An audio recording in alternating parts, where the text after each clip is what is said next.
everything would not even be an issue if we'd all go vegan. Adam Curry, John C. Dvorak. It's Thursday, April 9, 2015. Time for your Gitmo Nation Media Assassination, episode 711. This is No Agenda. From power blips to cyber glitches, we cut through all the bull crap. Broadcasting live from the Crackpot condo in downtown Austin, Tejas, Steamer Region 6 in the morning, everybody. I'm Adam Curry. And from northern Silicon Valley, where I don't know what he said, I'm John C. Dvorak. It's Crackpot and Buzzkill in the morning. Come on. Just because you stumbled, don't blame it on me. Yeah, from power blips to cyber glitches. Oh, is that what you said? Mm-hmm. Yeah, we had cyber glitches. This is how our... it was good when the power grid went down? Yeah, in D.C. Which is something we didn't talk about. It happened after our show. Well, that's what I said. Yeah. I didn't say we could have talked about it. You said we didn't talk about it. Yeah, it was kind of funny, actually. It was cute. Marie Harf was sitting there doing the briefing with her iPhone flashlight. Yeah, there wasn't anything clippable. It was funny enough. Yeah, sure. So I get these notifications. I turn it. I keep my phone off and I turn it on. I know. I have your choice goes like this. Here's the phone. It's downstairs, and I say, well, it's getting low. The battery's getting low. I could walk upstairs and stick it in the charger, or I could just turn it off. That's what I do. I turn it off. So I turn it off. I figure out when I walk upstairs, maybe I'll bring it up, maybe I won't. And then Mimi is 12 hours later. Why weren't you answering your phone? And what we end up with is you turn the phone back on, you get a bunch of stuff, and then you need to upgrade notifications for your Android apps. Yeah. And so I'm going through these Android apps that supposedly need upgrades. Yeah. And let me ask this: maintenance. It's all maintenance. There's something Buzzkill Jr. is always complaining about. So, why does any of this stuff need maintenance? It's not like a rickety old Ford engine. I was an app developer for a while and had an app, the Big App Show, which I created myself. It was. I don't want it to sound too technical because I used a lot of frameworks which made it pretty easy. But every single time, particularly if you're doing anything with audio or video is the worst. Or really, I think anything that utilizes the phone screen, which is pretty much everything. Whenever there's a new software release from Apple, certainly if there's a new device with a new screen, everybody has to go and update their apps. It's ludicrous. Well, here's my favorite. So I get you should upgrade. I refused to upgrade. It still worked fine, by the way. You should upgrade your flashlight app. Why? So we can spy on you. What does a flashlight app need upgrading ever? It's just it turns on the light and that's that. I mean, how difficult? What does it need fixing? I don't know. That's a good question. Well, no, if you have if there are new devices, so whatever new phone came out, which I'm sure you heard that in tech news. There's a S6, 9, Swazzle something. S6. Yeah. So I'm sure that has different calls for the flashlight, for the flash. It's ridiculous. The whole app. We're recreating what we took decades to do with the web, and finally got some things kind of agreed to. This brings to mind another question. Okay. Since all these guys are so into maintaining, following everything you do, watching you closely, tracking you with tracking cookies and doing this and doing that. Yeah. Why don't they have the database there at home base saying, oh, this guy's got an old Android Galaxy. He doesn't need upgrading because he's got no new screen. He doesn't have an S6. He hasn't got anything. Right. So why are they pestering me to upgrade when they must know? This brings up another interesting point as we slide into big data. I don't have an answer for you, of course. Of course not. Got an email from Daniel Mackey and sent along a screenshot from Amazon. Daniel was shopping on Amazon, and here's the recommendation. Daniel was buying Pot Shards, Uncle Don's book, off of Amazon. That is good. And here it comes. Pot Shards is... Oh, I'm sorry, but I actually blew the joke. Pot Shards is recommended because you purchased EQ's Magnificent Ranch hand spray lubricant 11 ounce. So I blew the joke, but so apparently Daniel was searching for your lubricant, your ranch hand lubricant, and Pot Shards is recommended. So this tells us a little bit about how sophisticated all this big data is. Here's how it goes. Skip logic. Who else ordered this lubricant? Okay. Now, offer them, other people who ordered this lubricant have ordered pot shards. Offer this person pot shards. That's the most sophisticated I've seen it. Yeah, they found, well, I don't know how well the lubricant sells on Amazon. They do have well enough to make recommendations, apparently. And so they went and saw the lubricant, and they looked through this and said, what other 5 people bought this stuff? Or one, for that matter. 2 of them bought a copy of pot shards for some reason. It must have something to do with gardening, and the lubricant comes in. Well, how about our show, amigo? It's people who listen to our show who have both items. Yes, I know, but we are now an Amazon skip logic rule. They do not make that connection. Well, not the no agenda part, probably. I may have thrown an ad. No. Well, if that case, I'll Amen. Fist bump. I missed it. Doesn't matter. Well, I may not have. So now I'm up 1. It's possible. I'm +1 on the fist bump call out. And just staying with big data, might as well, because you're actually taking me right into my first topic. But first, woohoo! This was in Forbes, I believe. Headline: Uber, the big data company. Yeah, I know. So what Uber is doing, apparently, is they've hooked up with, I think, Marriott or Starwood. You can put in your Starwood preferred guest account, and then these guys, if you say, and of course, the small print is what you overlook. But in the small print, they say we can give you we can give your data to Starwood under any circumstance. Any type of data, including where you were, how long your trip was, how much you paid for it, what car, all of this stuff. Which to an outfit like Starwood, I think would probably be valuable. Maybe.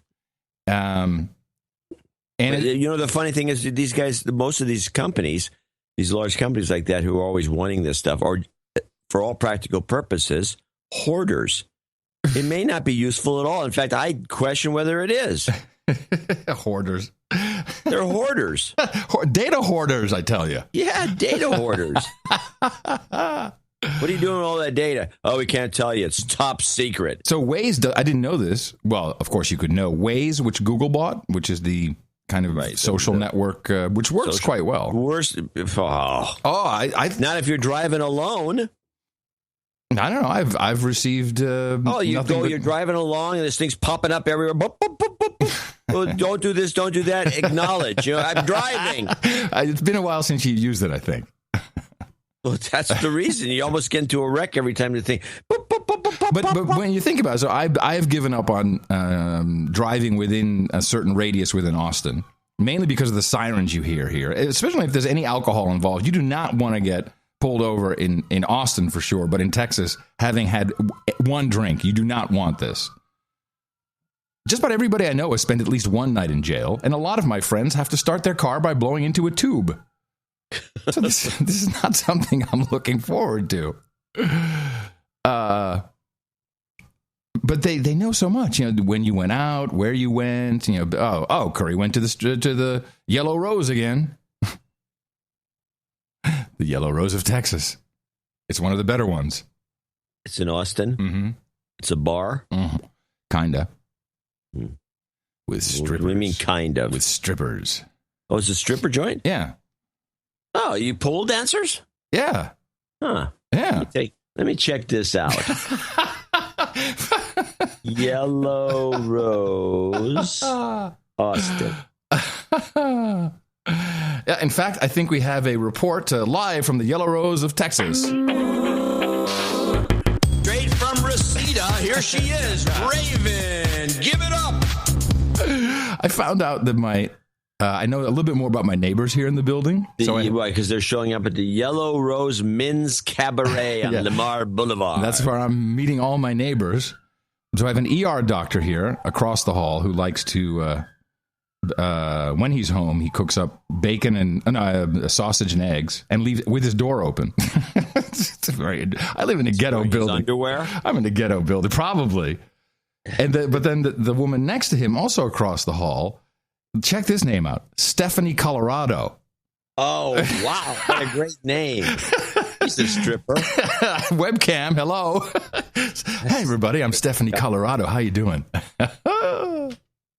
Love that.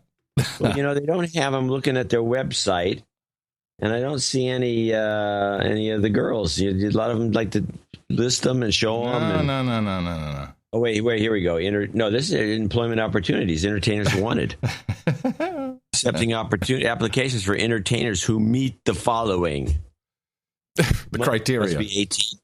In great shape. Take pride in your appearance.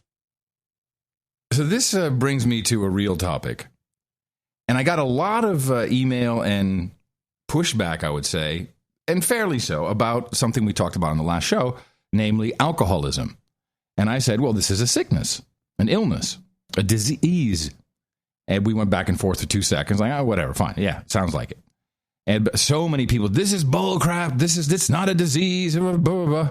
And of course, it wasn't listed as a disease or an illness years ago until, of course, the DSM, the Diagnostic and Statistical Manual of Mental Disorders, and we're up to number 5 now, added it for insurance purposes. And I've done some research on this with some of the medical professionals here in the Austin area.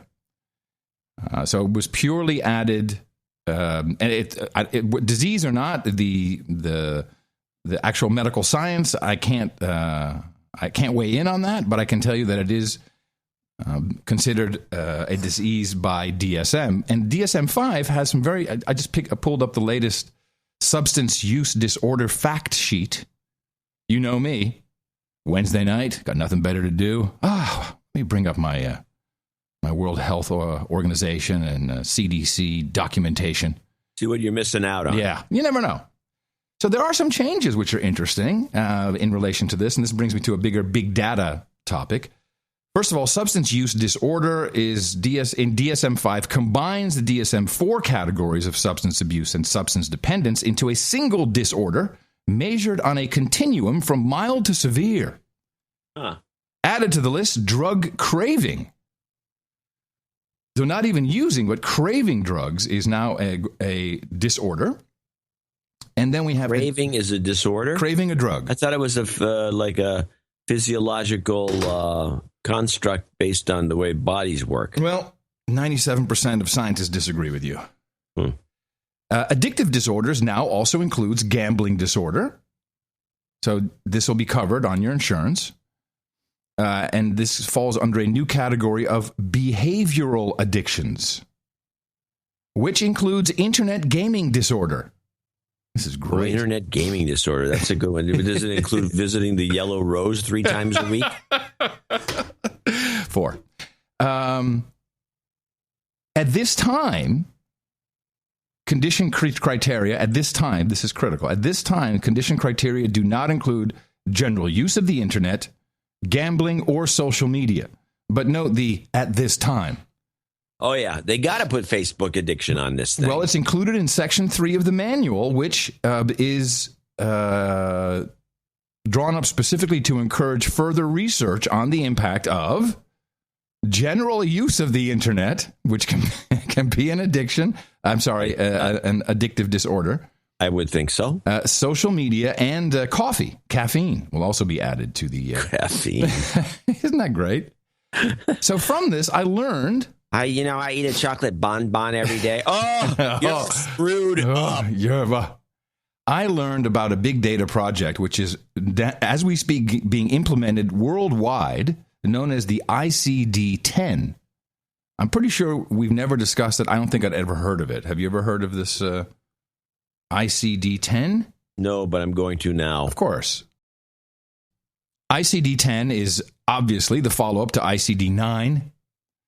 This is the 10th revision of the International Statistical Classification of Diseases and Related Health Problems, which is a medical classification list by the World Health Organization. And, of course, it contains codes for diseases, signs and symptoms, abnormal findings, complaints, social circumstances, and external causes of injury or disease, as opposed to the ICD-9. ICD-10, it's almost like like IPv6 versus IPv4 on the internet. Massive difference. Yes. Now, this, and these are, of course, what we also will call often the billing codes. 14,400. It's like if you get car mechanics have these. Yeah, yes. It says Volvo muffler replacement. Right. 1 hour at this price. Like white male prostate removal. Yeah, exactly. It'll say, I don't know if it lists specifically how much it costs, but these codes can now be expanded to over 16,000 codes by using optional subclassifications.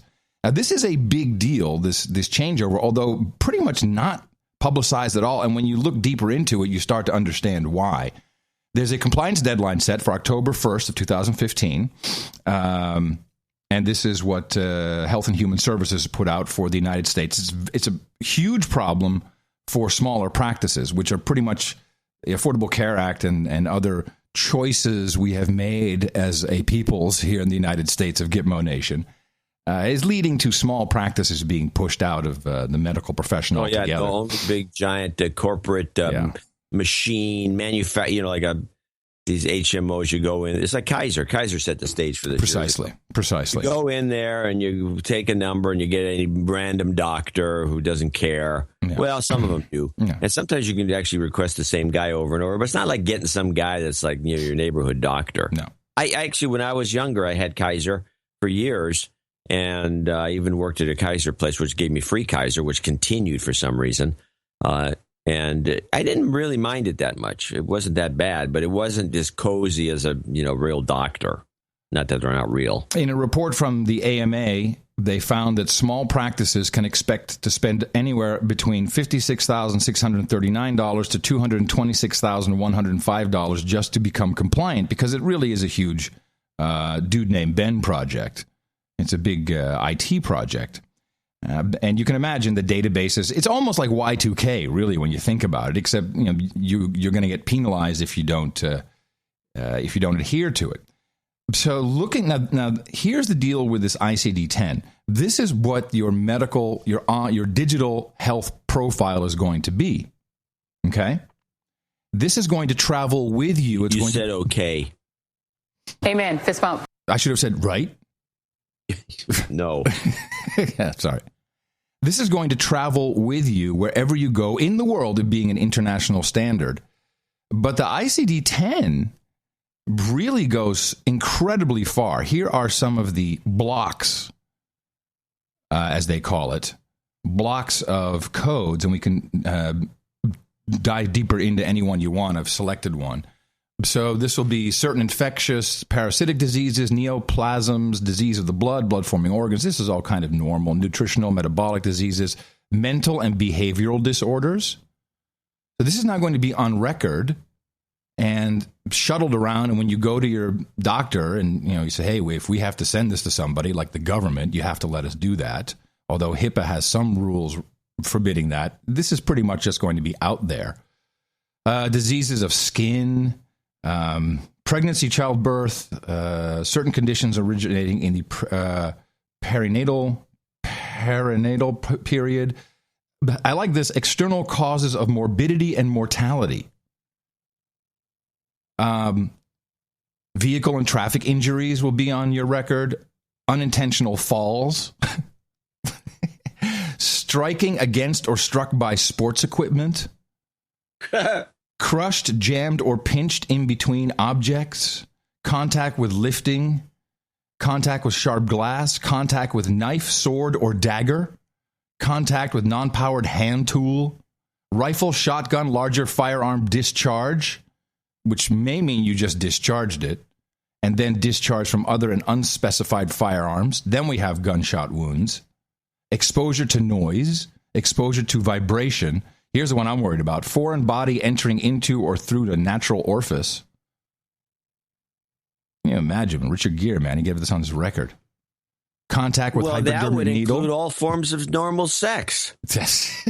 Foreign, let's see. Foreign body. Well, let's see the definition of a foreign body. Hold on. Foreign body, or sometimes known as FB, is an object originating outside the body.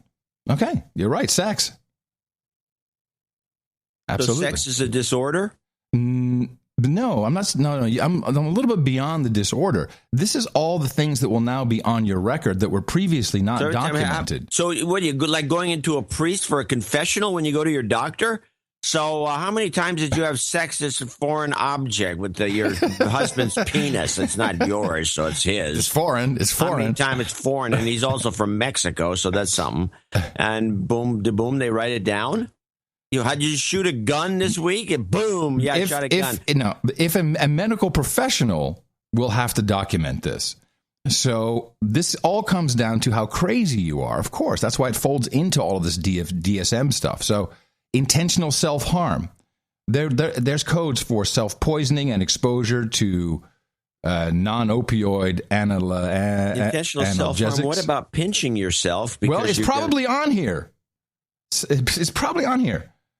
Self-poisoning, exposure to drugs, unspecified drugs, self-poisoning by alcohol. So if you're an alcoholic, that's in there. What if you just had a shot of vodka? Yeah, if you self-poison. I can go for one now. Well, that's probably a disorder. Mm-hmm.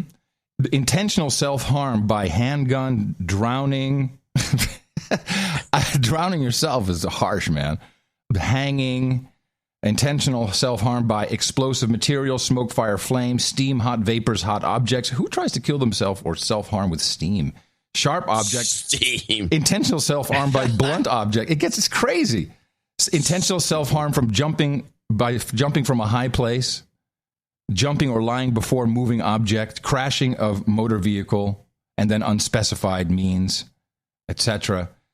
Everything you do, if a medical professional sees you for whatever ails you, these things are going to be documented very specifically. No longer just, well, he came in at a broken arm. No. And I believe that this is the kind of stuff that you really don't want in any digital form, seeing as we can't keep anything safe. Well, I'm disturbed by the whole thing. My doctor, this a couple of years ago, I've talked about it on the show before. He's bitching about how they've changed because of the law. They have to do everything electronically now. So he has a laptop of some sort, and he has to take it a Chromebook. No, it was actually some off-brand. Anyway, he takes all his notes and all the paper records have to be scanned in. And so what was private paper records that are really owned by the patient, which people don't realize, you own your medical records. Mm-hmm. Not that anybody cares about this anymore. Now it's just in an electronic form, which is, like you said, there's no safe place for electronic forms. For all these protecting my medical records is bogus. Yeah. There's no way you can protect any of this stuff. Correct. They're hacking left and right. Whoever they are, the Ukrainians, the Russians, the Chinese, the North Koreans, the kids on the... Well, since you bring it up, we might as well go to our little F Russia segment. That hack that took place at the State Department, which was publicized at the time, was actually done by hackers working for the Russian government. And eventually, they managed to get... That's a great classification. Beard is actually done by hackers working for the Russian government. Boy, Rolf Blitzer knows a lot, doesn't he? He's got some good inside info. Where did he get that information? State Department. To the White House computer system as well. What can you tell us about this? Is Ben Rhodes, who is the national security advisor to President Obama. About that. Well, Wolf, first of all, I'm not going to get into details about our cybersecurity efforts. Of course not. What I can say, though, Wolf, is, as you said, we were public about the fact that we were dealing with cyber intrusions, and the State Department was public about that. But the fact of the matter is we have different systems here at the White House. Yep. So we have an unclassified system, and then we have a classified system, a top secret system. Ooh. That is where the sensitive national security information is, the classified information is. That was a secure system. So we do not believe that our classified systems were compromised. We do not believe. Nice, isn't it? We do not believe. I know. Doesn't know? Yeah, no. Doesn't he know? No. Yeah, no. Yeah, no. Amen. Fist bump. No, he doesn't know. He does not believe. Systems were compromised. I will tell you, Wolf, as a general matter, we're constantly updating our security precautions on our unclassified system. But frankly, we're also told to act as if. Now, hold on a second and listen very closely. This, I believe, is a setup, and I'm going to tell you what it is. We need to not put information that is sensitive on that system. So in other words, if you're going to do something that is classified, you have to do it on one email system, on one phone system, and frankly, you have to act as if information could be compromised if it's not on the classified system. Okay. Now, so this is a hack that I believe they're talking about something that happened in the State Department months ago at this point, probably 6 or 7 weeks ago. Now there is some unspecified something or other going around saying, oh, well, they got into the White House unclassified system, very important, through the State Department system. If that's true, I don't know. It's a setup, and this is Mike Flynn. This is we've heard from him before. This is the former DIA, Defense Intelligence Agency chief, Lieutenant General Michael Flynn, the guy who was kicked out. Remember this guy, right? Oh, yeah. And okay. He's all over the place, by the way. And I got a note from one of our very trusted military sources, who, of course, his job is to handle me. So take it with that grain of salt. Adam, I know Mike very well. I'll be seeing him at the end of this month, so we'll be able to get some deeper info. The reason why he was kicked out is he wanted more spooks on the ground to get intel for the DIA. Obama's NSA and national security advisors thought otherwise. Guess who was the deputy at the NSA at the time? John Brennan.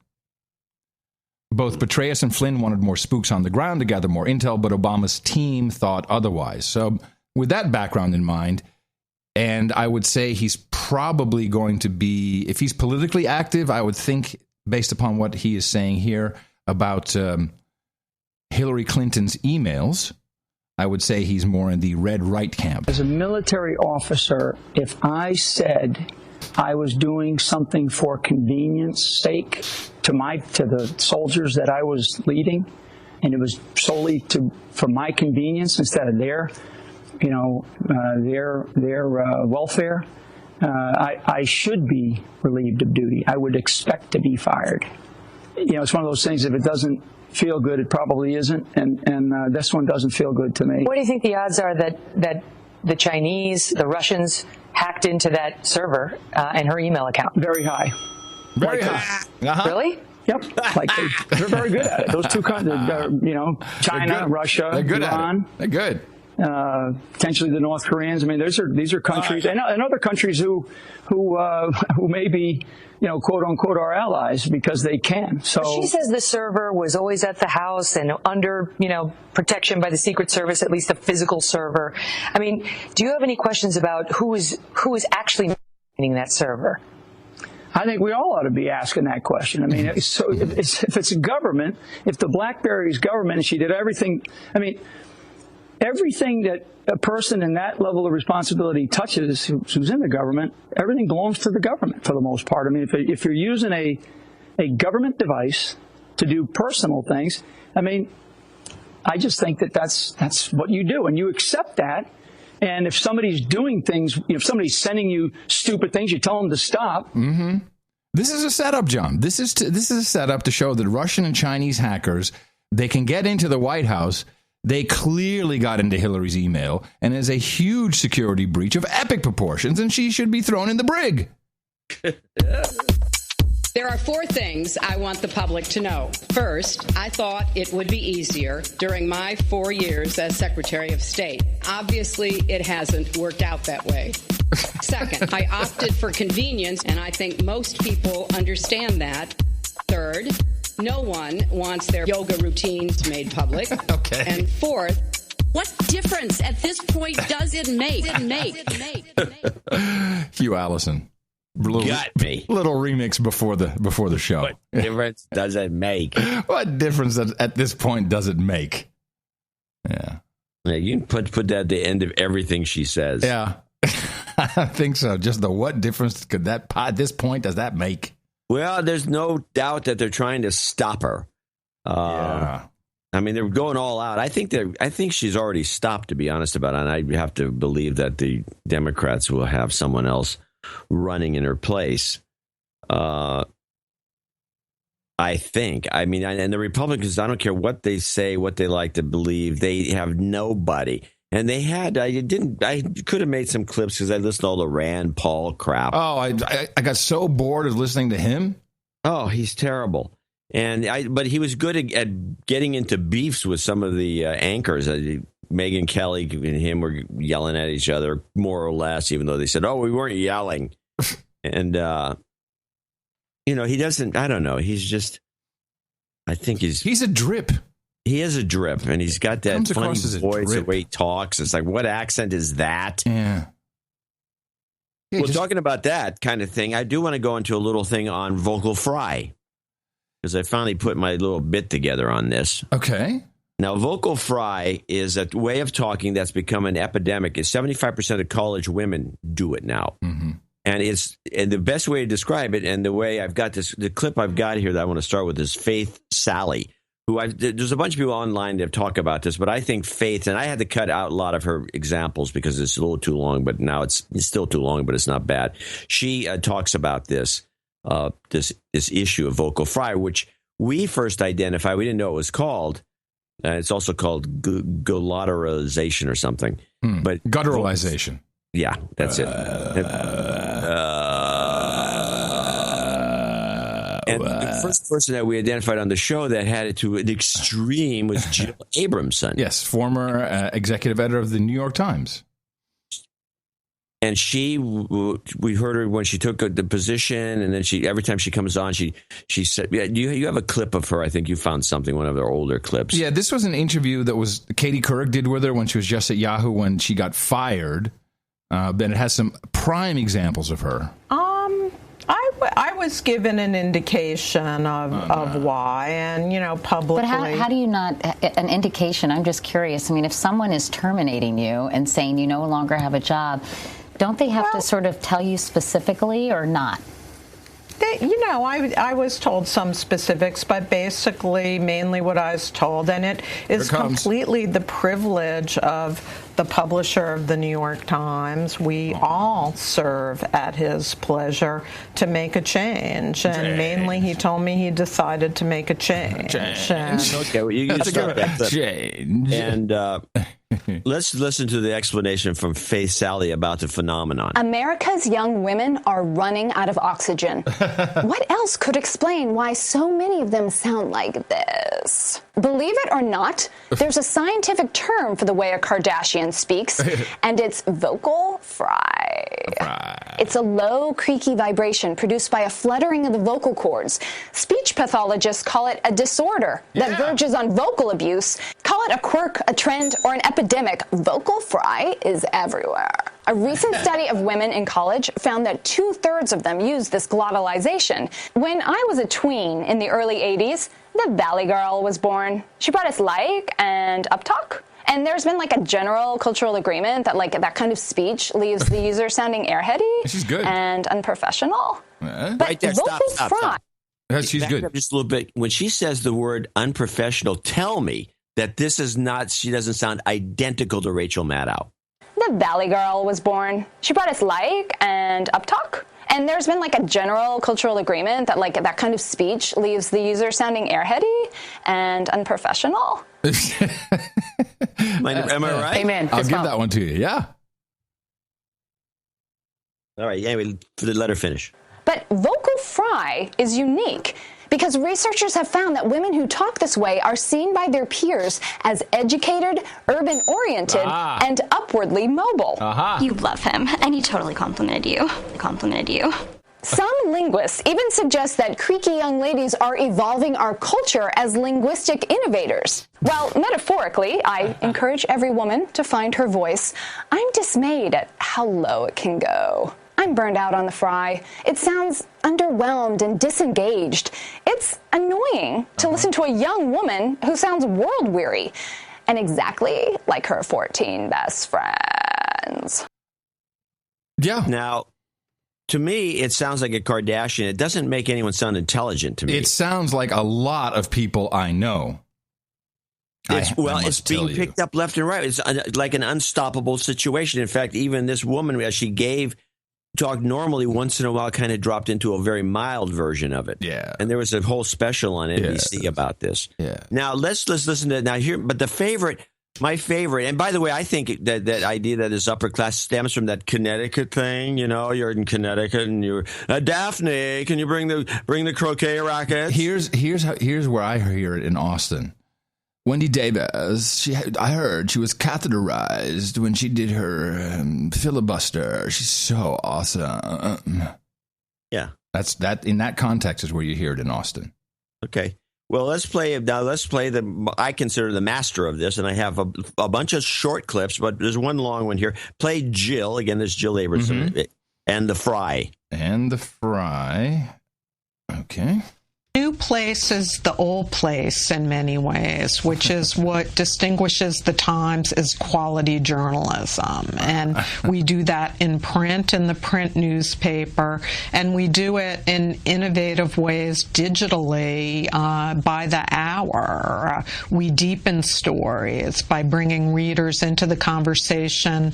You enliven a story and add new dimensions to it. And, I've been very invested in our digital work. And, we used to talk at the Times, even Arthur would use the phrase, we have to be ready for our digital future. Well, it's not the digital future, it's the digital present. Let me ask you a question. You did not edit that at all, did you? Nope, that was not edited. People in the chat room say, oh, you edited this. You made it sound worse. Crap. No? Now, here's a couple of the words I pulled out from that particular little talk. That was with Charlie Rose. And I want you to play these, just they're short. This is the word first, hour. Okay. Hour. It sounds like she's in pain. Play it without stepping all over. I'm sorry. I had to laugh. It was very funny. Here we go. Hour. Now, my favorite one, though, in this group was work, where she decides to do the fry, but because there's a K at the end, she has to do the word were, and then she puts the K way afterwards. And this is right from the talk. Okay. Work.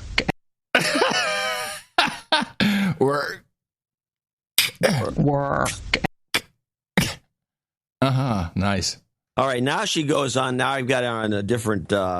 She's on a different show, and again, this was a speech she gave in New York with what's the name of the guy he's with the New Yorker. I'll think of his name in a minute. I actually had him on my show Silicon Spin once. Anyway, it was an hour and a half of her talking, and one of my favorite words is front runner when she throws this one out. It looked like she was a front runner. In fact, the prohibitive front runner.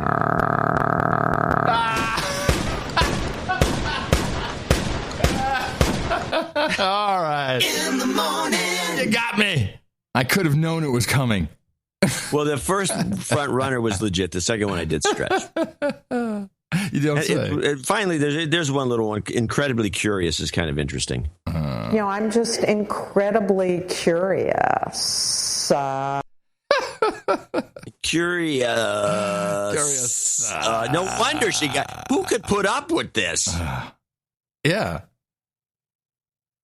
Well, anyway, if you hear people that talk like this, we need to say it. We need to have a comeback. They need to be called out. Yeah. Hey, you don't need this sort of linguistic anomaly coming out. We're going to be click talkers or something before all is said and done. And this is a Kardashian thing. It first started showing up in the public domain in 2011. If you start doing some research on it, they start talking about it then. It's just gotten worse and worse. As it is. I don't know if there's anything. That's my little thing people need to know about vocal fry. That's right. I don't know if we can combat that. What we need is a shock for vocal fry. We have other disorders. I'm shocked to find Tourette's is going on in here. Yes, we got that. We don't have vocal fry. I'm sure we'll have it before the end of the show. Let's hope not. In California, there is an executive order that came out. Executive Order B-29er-15, Executive Department, State of the People's Republic of California. I'm sure you didn't read it even though you live there. Right. This is Jerry Brown, your governor.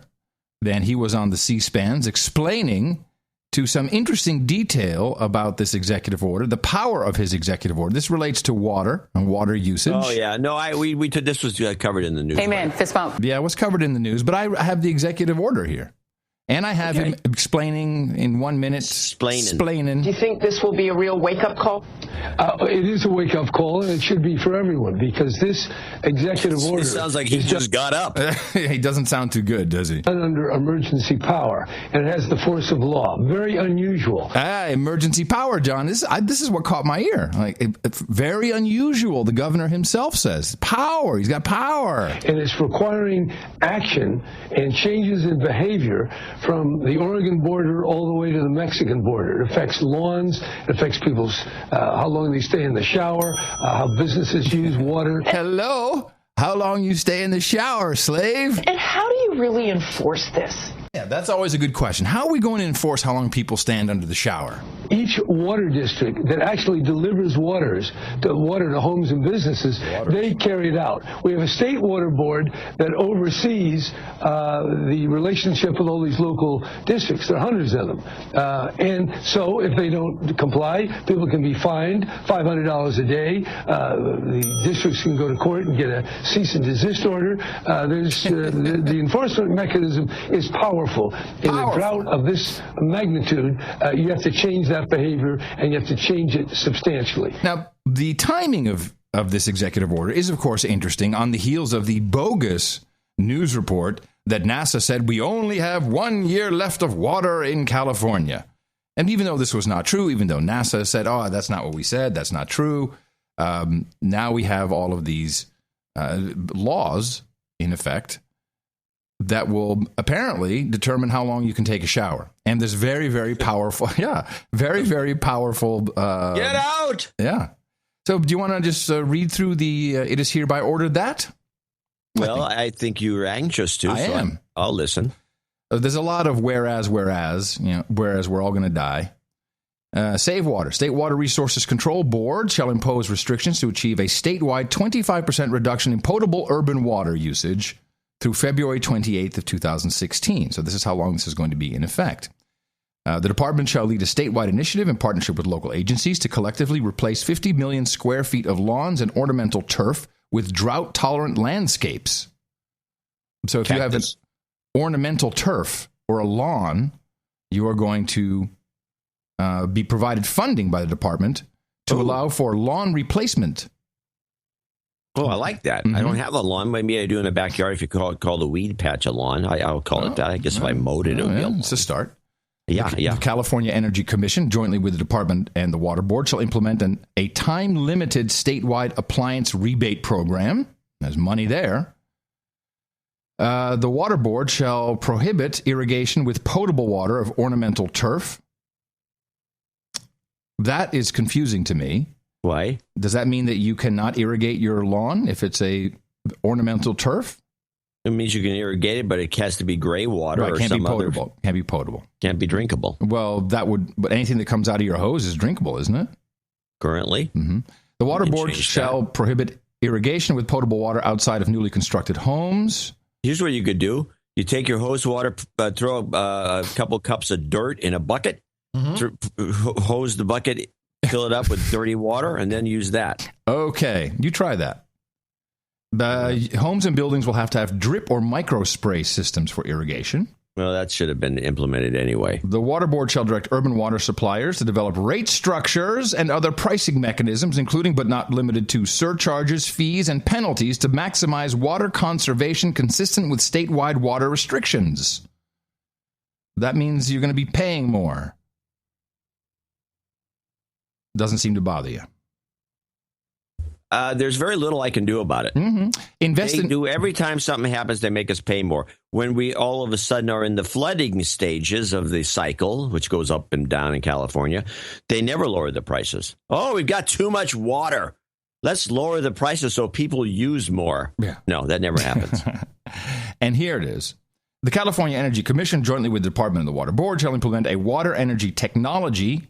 That's an acronym, John. Water Energy Technology, WET. The WET program. Woo! Somebody did a high five over that, didn't they?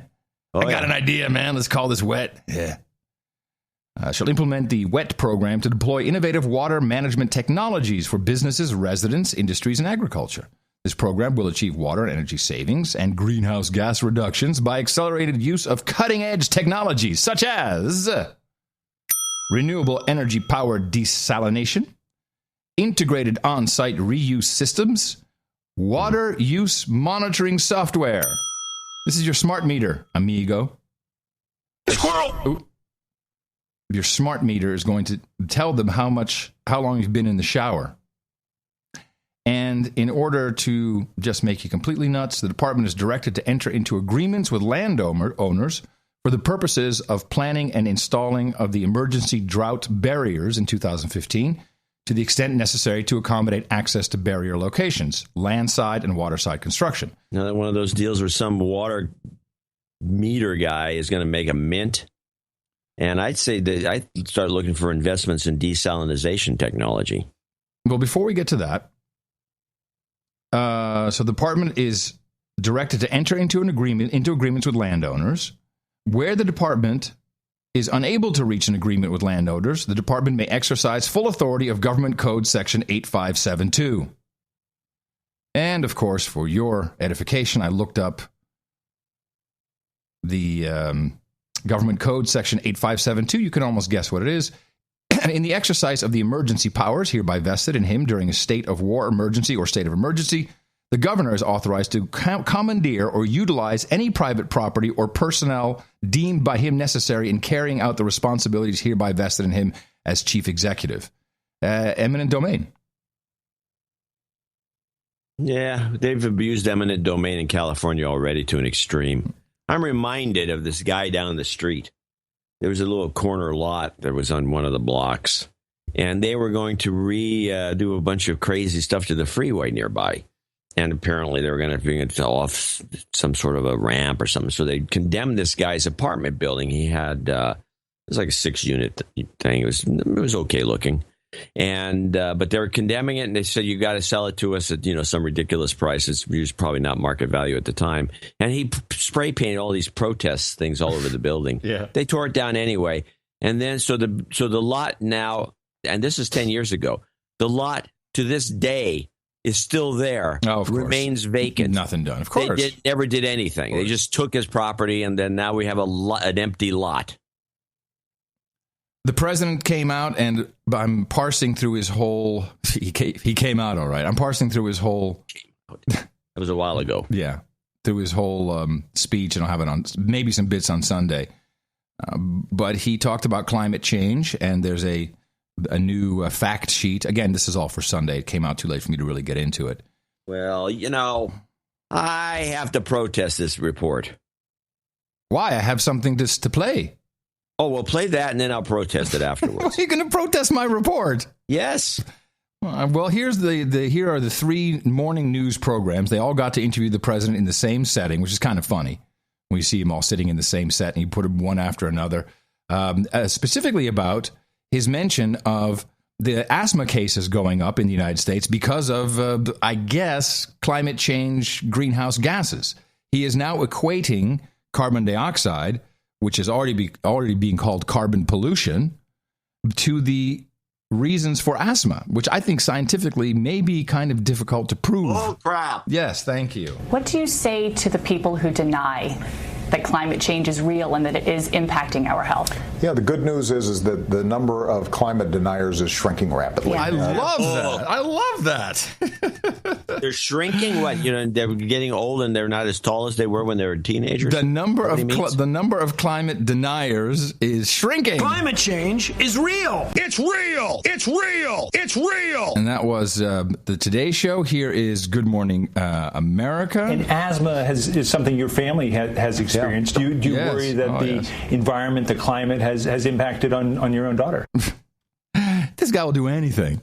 Yeah, my daughter's sick from the climate change, everybody. Here's CBS This Morning. You have 2 daughters who are teenagers. Are you thinking long-term because of them? Is that somehow part of the equation? Again, with the daughters. Now, if you want to berate me on this report before I play my kicker from the United Nations, please go now. No, you kick it in with the final thing, and I'm going to tell you why this is all unimportant. Okay.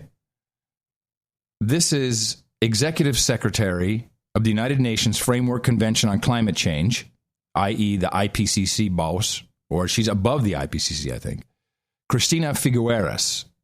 You know this lady with the bad haircut? Yeah. She has a solution. Okay. A related issue is fertility rates and population. A lot of people in energy and environmental circles don't want to go near that because it's politically charged. It's not their issue.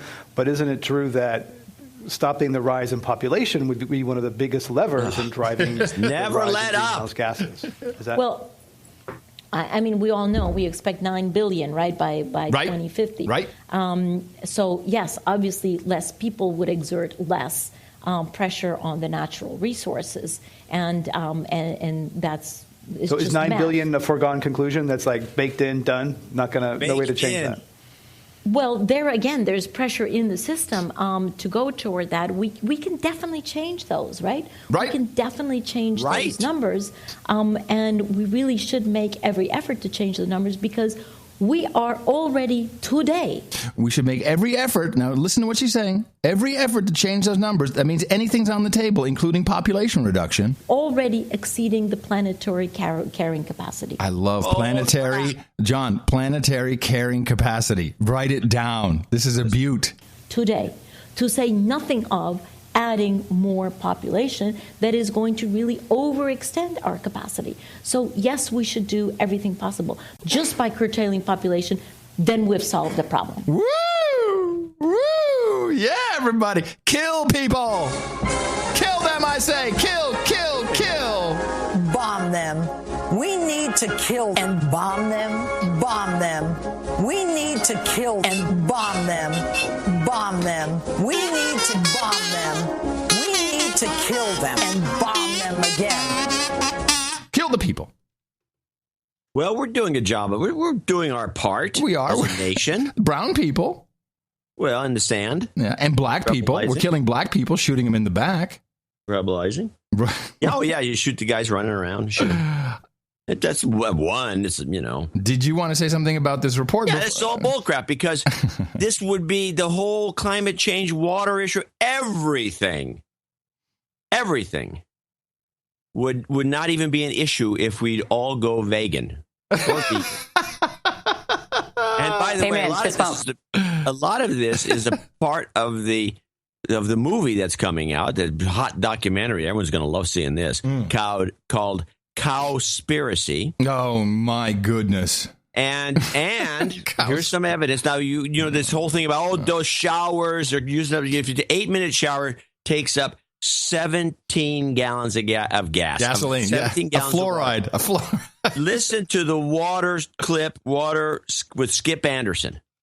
I found out that 1 quarter-pound hamburger requires over 660 gallons of water to produce. Here I've been taking these short showers trying to save water, and to find out just eating 1 hamburger is the equivalent of showering 2 entire months. So much attention is given to lowering our home water use, yet domestic water use is only 5% of what is consumed in the U.S. versus 55% for animal agriculture. That's because it takes upwards of 2,500 gallons of water to produce 1 pound of beef. I went on the government's Department of Water Resources Save Our Water campaign, where it outlines behavior changes to help conserve our water, like using low-flow shower heads, efficient toilets, water-saving appliances, and fix leaky faucets and sprinkler heads, but nothing about animal agriculture.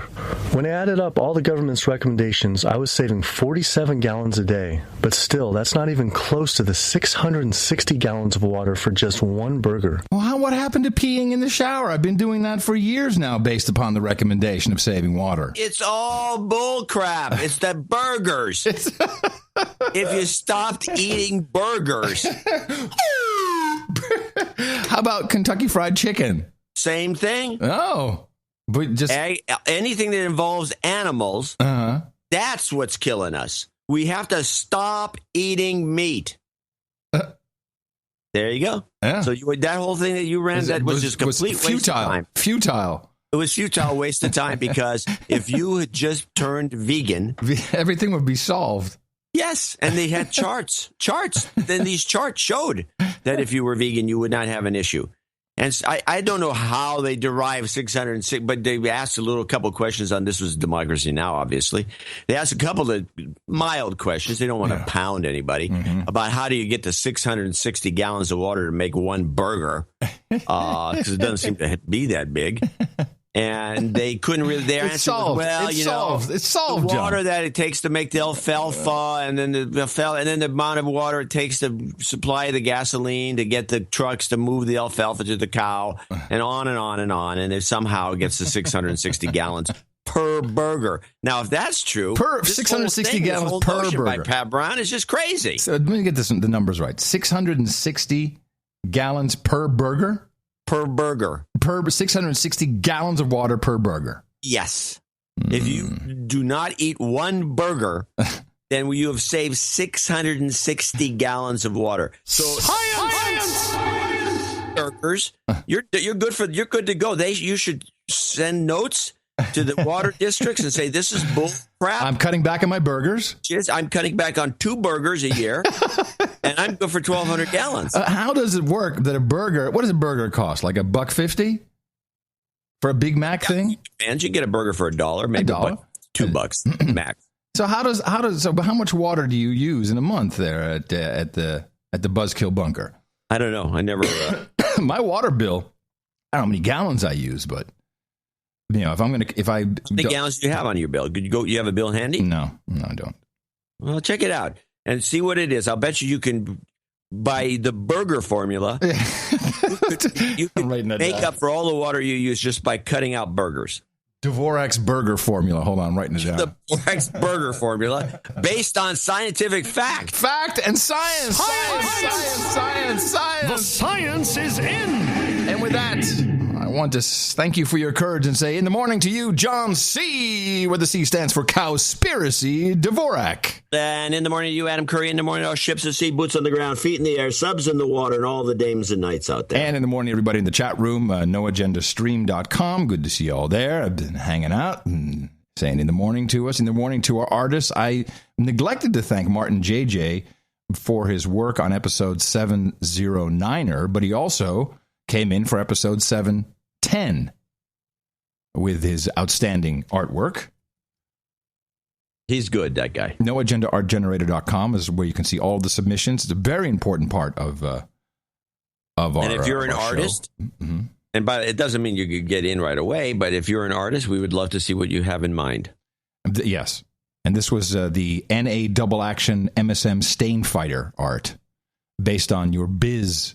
The Biz discussion. Your recommendation of Biz as a cleaning product. Getting a lot of email about Biz. There's nothing sweeter. Apparently on sale at Kroger. There's nothing sweeter than hearing a middle-aged guy, talk about how soft and his towels are and how nice they smell.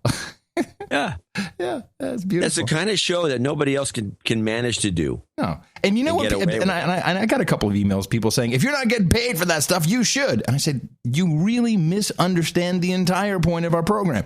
When we endorse a product, because we're not paid, you can know for sure this is a genuine endorsement. Yeah, so what we use something we obviously like it or don't like it. Doesn't make any difference. Nobody's telling us what to do. It could be a negative endorsement. We don't have a some guy calling up saying, "Hey, back off on Procter and Gamble." We're having a problem with the fast-moving consumer goods sector and the packaged goods. Oh yeah, been there. Everybody has. On this program, and the reason why we can do all of this is, of course, because this is a program where the listeners are not the product that we're selling to advertisers. Nay, no. We are making it for you and making it by you, and you help us with information, with expertise, and, of course, your financial contributions. And very, very analogous to Hollywood, we like to thank the executive producers and the associate executive producers of each program right up front for their really keeping the show on the air. Yes, and then we read their notes. We do. So let's start with Sir HMFIC. Head mofo in charge. The $500 from Barr. He's the Black Knight of the U.S. Army, by the way. Yeah, Vermont. He's in Vermont. Donating 31415 to get on the Fletcher Fest, plus $185.85 to make a cool $500. I will email you the details for the shout privately so as not to ruin my anonymity. I just want to remind all No Agenda producers that you heard the truth on the Bo Bergdahl story before anyone else. That's right. Head mofo in charge. Podcast in the universe and the No Agenda Global Intelligence Network. You cannot get this kind of firsthand knowledge anywhere else. So get off your fourth point and contact and donate. Fourth point, that's your butt, I guess. I never heard of that. Yes, that's your fourth point of contact. Fourth point of contact. I like that. Great news, he says. My wife and I have our first human resources on the way, and if you're reading this note, I am most likely at the doctor's looking at the ultrasound, seeing if we are having a boy or a girl. So please give me karma for a healthy baby. I have been praying it is a boy. When you are having a boy, you have to worry about one dick. When you are having a girl, you have to worry about thousands of them. In the morning. And the jokes write themselves here. Wish me luck and thank you for your courage. Shocked I am to find that John Fletcher's screaming in here. You've got karma. Nice. He'll have a Fletcher Fest coming up. Hold on. Matt Bosch. Yeah, Matt Bosch. And these are all Fletcher Fest donations. This one and the next two. He's the shape-shifting half-Jew from Columbia, Maryland. I started listening to the show about 4 years ago after hearing John's many plugs as a guest on Twit. I'm a little groggy today. I assumed No Agenda would be another tech show similar to Cranky Geeks and decided to listen. Initially, I was not interested in what I was hearing. As I was getting ready to delete No Agenda from my podcast app, Adam played the douchebag jingle, and I could not stop laughing. As a musician, I am continuously amazed at the talent of the producers who create these jingles. Mm-hmm. When you are offered a Fletcher shout-out donation level, I could not resist. I would love to have him yell my name. Okay. Matt Bosch! Come on down. I'd like to give a shout-out to my friend Brett, the only person I was able to successfully hit in the mouth. You're not trying hard enough. I'm getting ready to move to Gitmo Nation. Aloha. And some house selling karma would be appreciated. I also like to request the Shape-Shifting Jew song. Also Obama, Porky Pig, and any Leo Laporte clips of your choice. If it wasn't for him, I wouldn't have known about the show. Thank you, Leo. Yeah. Thanks for keeping me informed and entertained these past 4 years. I hope to compose a jingle of my own someday. Nice. And he thinks you should go back on Tom Merritt Show. You're great. I enjoy doing the show. If he invites me, I'll be happy to go back. Roll on for the magical shape-shifting Jews. Step right this way. Roll on for the shape-shifting Jews. Amen. Fist bump. Roll on, the magical shape-shifting Jews. Roll on, a little illustration. Shape-shifting Jews. How well would this jingle go over on the mainstream NPR shows, huh? That's how we go. That's how we roll. I'm shocked. Yeah. You've got karma. There we go. All right, onward. It probably wouldn't fly. No, I don't think so. They wouldn't get, even with the context. No. Well, and we don't even. What was the context again? The context was some bonehead on CNN or someplace else was doing an evaluation of something in the Middle East. Oh, yes. And mentioned that, well, on the street, if you're in one of those Uber cabs, they tell you that's a shape-shifting Jew. I think I have it here. I have it here, actually. No, that's not it. No, I don't have it here. Sorry. Song. Yes. Okay, onward. Sir John Kilburn in Houston, Texas, 31415. My 31415 Fletcher Fest donation. Dear Fletcher, please scream Kilburn for me. Thanks. That would be amazing. Oh my God, that is amazing. There's even vocal fry in that. Amazing. Yeah, no, that is an example of that's got to be the hardest thing on your throat. Yeah, no. Sir Chris Spears, this is getting on my nerves. Now Mimi and I she says it all the time too, and so we're calling each other. She's doing it just to irk you. No, I can tell. All right. And we do it, so we're calling everybody in the household is calling each other out for this thing. It's still difficult to break. I know. Very difficult. Mm-hmm. And I don't know if it's even. I think it may be even worse than so. There was a whole. Well, that was a tough one for us. There was a whole article in. Hold on a second. I have it here. It was in the New Yorker, and no. When no is meant as yes, as part of yes, no, or no, yes, it's a contronym. So there's a term for it. Yeah, I love the rationales that people have come up for this stupidity. Well, the rationale the New Yorker comes up with is that these contronyms pop up all the time, such as "that's sick" or "that's she's a badass." You know, all the street argot. Mm-hmm. Oh, please. Yeah. Nonsense. Okay. So Chris Spears in Austin, Texas came in with 23456, one of my favorite donations. In the morning, Adam and John. I hope the small bit of value finds you well. As always, the show remains an outstanding product. Yes. In exchange, I would only ask to hear Lord Dvorak's call for obedience. And thank you for your courage. You will obey. You will obey. You will obey. You've got karma. There you go. And finally, semi-anonymous Ashley has come aboard, $200, and she sent a note in, and I guess have to assume that she just wants to be known as Ashley as opposed to her entire name. ITM, the two of my favorite guys. Happy belated birthday to you, John. I'm so sorry that this donation won't make it in time for your actual birthday. I bought your card a while ago. Actually, I'm pretty sure she bought this a long while ago because the crease between the card, if you just touch it, you got two cards. So it's been sitting around. I bought your card a while ago, but I was knocked down this past week with a nasty cold. I didn't want to just send my cash without writing you a note. Your show has meant so much to me, and though I can't thank you both enough for all you do, No Agenda really brought me out of a depression. Oh, wow. I've forced myself, I think maybe, or fooled myself, food, I don't know. Fooled myself? In it, what? Maybe it was fooled myself? It's after Mom passed away last April. You guys have been my consistent and constant companion since I started listening in October of last year after repeated attempts by my husband, Chris, to hit me in the mouth. Now I take you guys everywhere. I especially like listening when I do yoga.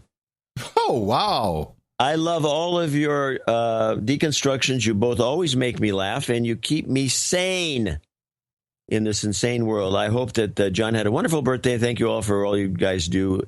I really appreciate it. Love, Ashley. And did she send a photo? Hope you like the card. She got a funny card. Yes? Did she send a photo? No, she just sent the card. Oh, it's a card of some wine drinkers, and it's very cute. It's like a Don Martin cartoon, if people know who that is. I'm going to give her a little bit of karma, since yes, please. Yes, and a little jingle for her. If you wake up with the blues, trying to fill your day with news, there's one thing you must remember: no agenda in the morning. For a healthy, balanced news diet, try noagendashow.com. You've got karma. There we go. I want to thank all our executive and associate executive producers for show 711, Lucky Show 711, which nobody seemed to get in on. Care about. Too quick. And remind you that we have a show coming up in just a couple days. Yep. Where I guess I will no longer deconstruct the president's speech on climate change. Thank you. Just gave me the whole 2 hours off. Which I can do something for myself. And you won't have a problem. 2 PR notes. Who knew it was that simple? I just stopped the burgers. $6.60 a gallon. 660 gallons per burger. Yeah, horrible. In the morning, says Sir Ramsey Kane. You know him from No Agenda CD, noagendacd.com. The Keep On Truckin' promotion didn't really take off. This was his idea of boxes of CDs, No Agenda CDs, specifically for truckers. I have a shitload of NACDs hanging out in my office. The main problem is I haven't made it clear to people this is at no cost to them. The only taker I had asked me to quote him on a price of a box of CDs. No. Yes, that was the giveaway. Yes. People think this costs money. No, this is provided free. By Ramsey's boss, actually. By Ramsey's boss and the company. Yeah. And you will get as many of these if you can, convince him that you can drop them off, and it doesn't take much.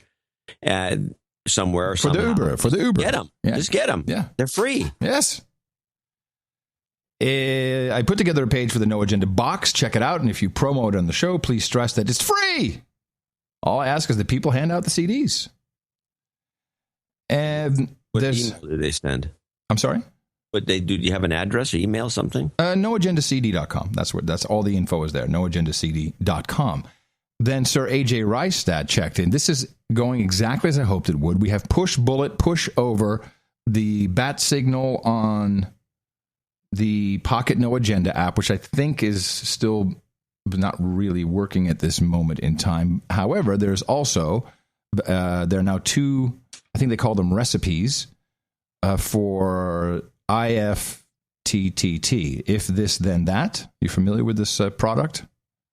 I do. Actually, I am. I mean, yes. And you can get an app for your iPhone or Android thing. And he's created 2 recipes, one for each platform, Sir A.J. Rystad. And hopefully this now works, that you then can get the bat signal through the IFTTT app, which is good. Because one of these days is going to be something really important, and you're going to be in the loop with like an emergency broadcast or something. We should make a tape of that. A tape of what? The emergency broadcast. I don't think so.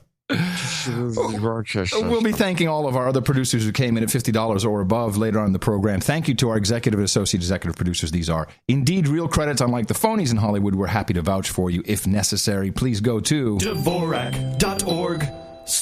And as always, we need everybody out there hitting people in the mouth. It's called propagating our formula. Our formula is this. We go out, we hit people in the mouth.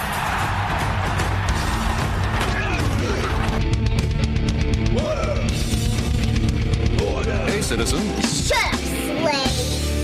Shut up, Steve.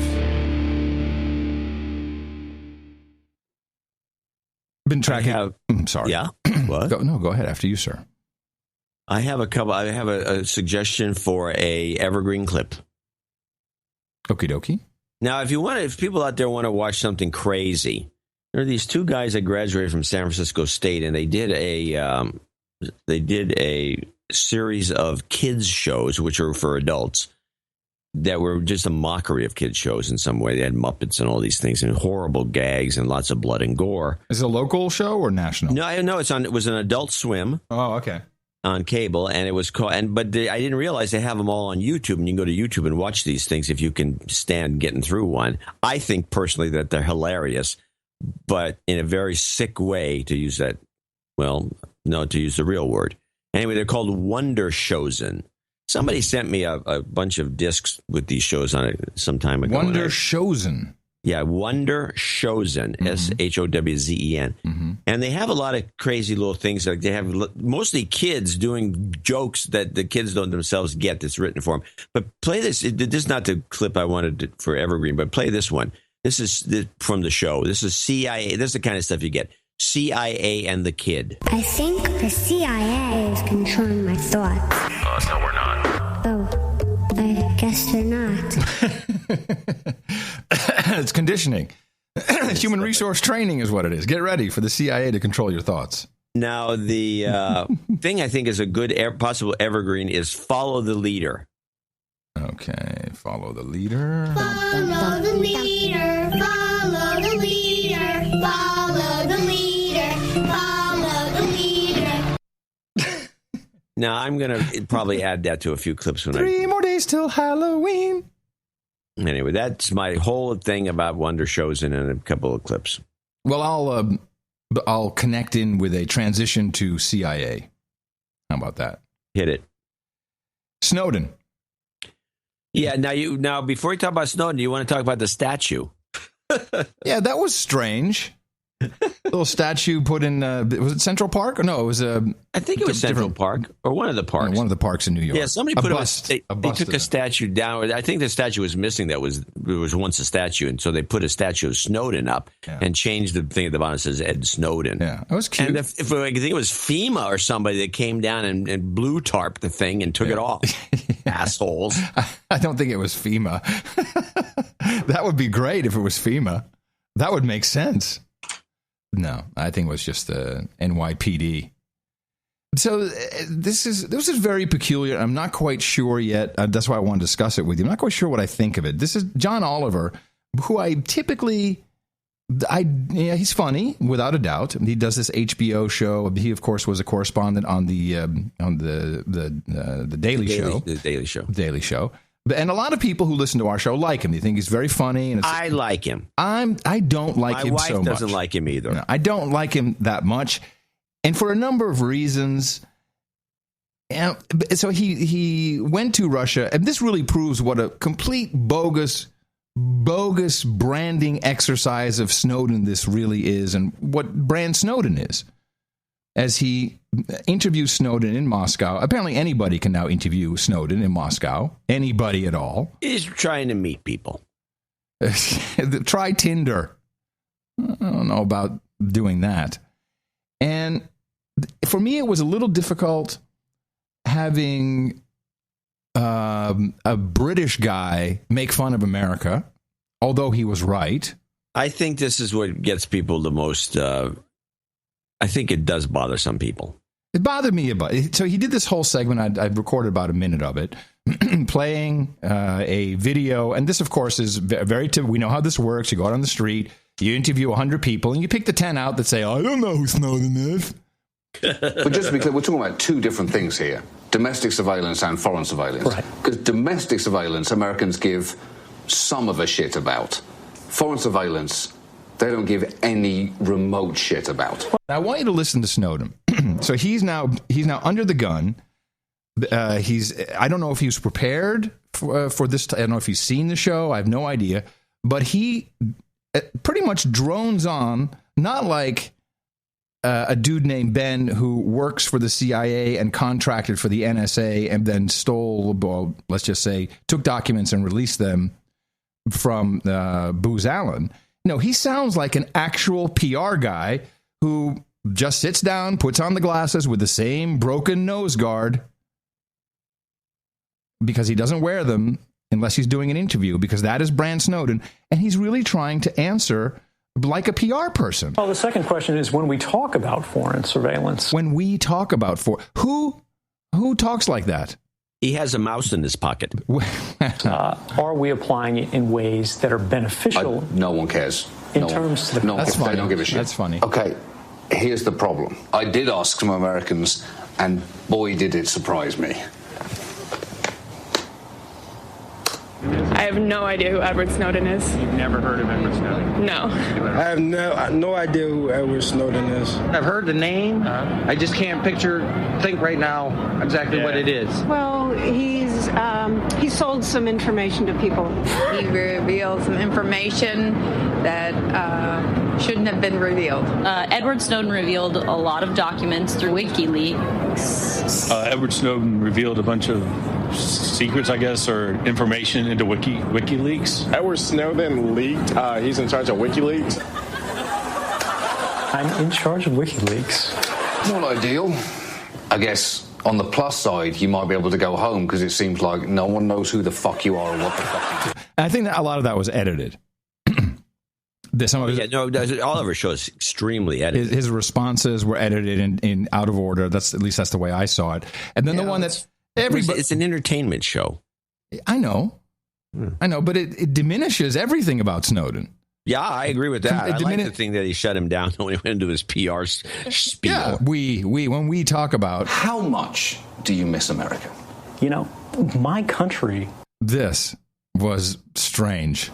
Is something that travels with me. You know, it's not just a geography. Well, that's already a way too complicated answer. The answer is, I miss it a lot. It's the greatest country in the world.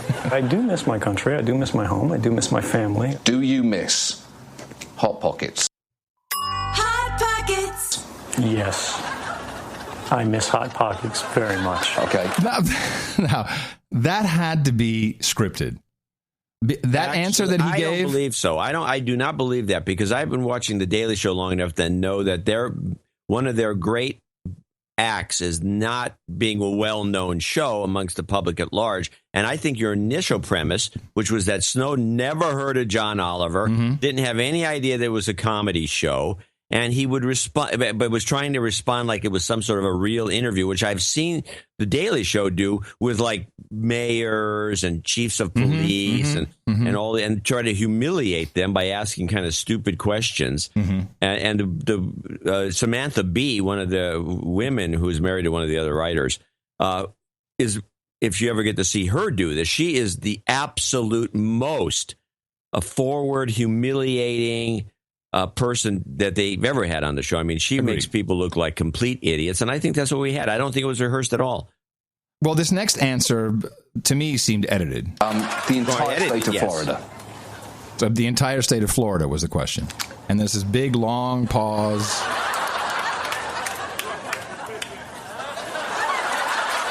Let's just let that silence hang in the air. Truck nuts. And then truck nuts. Do you miss truck nuts? I don't know what they are. Now, do you know what truck nuts are? Yeah? Yeah. Everybody knows what truck nuts are. How come Snowden doesn't know what truck nuts are? What is he, a commie? He's a commie. Why truck? Everybody knows truck nuts. But he doesn't know truck nuts. Oh, I found that to be peculiar. Texas, definitely truck nuts, and I think half of our audience probably doesn't know what they are. Huh. That was my guess. They're testicle looking. It's a bag of, it looks like testicles hanging off your. That's molded, look like a couple of hanging balls. Yeah. And people some long haul truckers put them in the back of their truck. You know, so they're bouncing, not quite, but they're almost hitting the road. or your chin. Around back there. Whichever comes first. Behind one of these guys, you go, what the? Truck nuts. Yeah. Half of the chat room never heard of him. Okay, so there you go. I don't know. It totally diminishes Snowden. He is a PR guy. I'm not saying that he didn't do what he did or that it wasn't right, but he's a PR guy. Let's face it. He sounds like one. Yes, he puts on his PR guy glasses. Yeah. No, he sounds like Josh Earnest. Yeah. Who they've been having on. I didn't get any clips of this, but they've been having Josh Earnest on various shows, including he was on Morning Joe. Oh, really? He's doing more shows than just this little stand-up thing. Oh, yeah. And he is the worst guest. Oh, I can only imagine. He won't say anything about anything. Whatever the litany is, they can't push him off the mark. I can only imagine how horrible he is. You have a clip? No, I said I didn't get clips. I have a clip from him, I think, about Iran. Okay. Let me see what this is. Specifically included in the Corker legislation is a provision. Oh, yeah. This is about the... now, as predicted, this Iran deal is going... This is what the election is going to be about. The teams who are sitting together, putting this... turn the framework into an actual agreement, have until June, but it'll be July, August. We got to pull all the way through the summer, the lull in the media, and then we have to fight about it because Congress, particularly with this Corker bill, is saying, hey, if you want to change the sanctions on Iran, you have to get our permission. And this bill is now controversial, and this is exactly what the media will be yelling about for the next 9 months. About the Corker bill and Republicans who are just, they want to undermine everything. It essentially makes the agreement contingent upon Iran renouncing terrorism. Now, that's an unrealistic suggestion. I don't see why that's so unrealistic, by the way. They just say, okay, we renounce terrorism. Is that all they have to do? Is that what the Corker bill is about? That would, it's one of those stupid bills that they put in as a road, something to try to humiliate one of the parties because the Iranian muckety mucks, they're all, Israel's got to go. And meanwhile, they do sponsor Hamas and Hezbollah and the Houthis. It just seems like it's I'm on Ernest's side on this. I don't think, what difference does it make? We're trying to keep these guys from blowing up themselves. At this point. Because we've been very clear that this agreement is focused on preventing Iran from obtaining a nuclear weapon, and that it is not going to succeed in resolving the long list of concerns that we have with Iran's behavior. We want to prevent Iran from obtaining a nuclear weapon. And inserting a provision like this that essentially is intended to undermine the agreement in the first place is why we so strongly oppose, or at least have significant concerns and oppose, the current form of the Corker bill. There you go. You know, you got cops shooting the black guy in the back and getting it on tape and then setting him up by putting the taser next to him and all these sorts of things going on in this country. And they spend the time on the Corker bill. I mean, to me, this is our Congress just trying to one-up each other. These guys did that. I don't like it. We should have done that, or we shouldn't have done that, or he shouldn't do that. They're doing the people's work, John. The people's work is ridiculous to these guys. Let's talk about that South Carolina shooting, which, of course, now I have some comments on this video, and it reminded me a bit of the Boston bombers. Just a brief clip here from the South Carolina police chief. I think that if you get all of...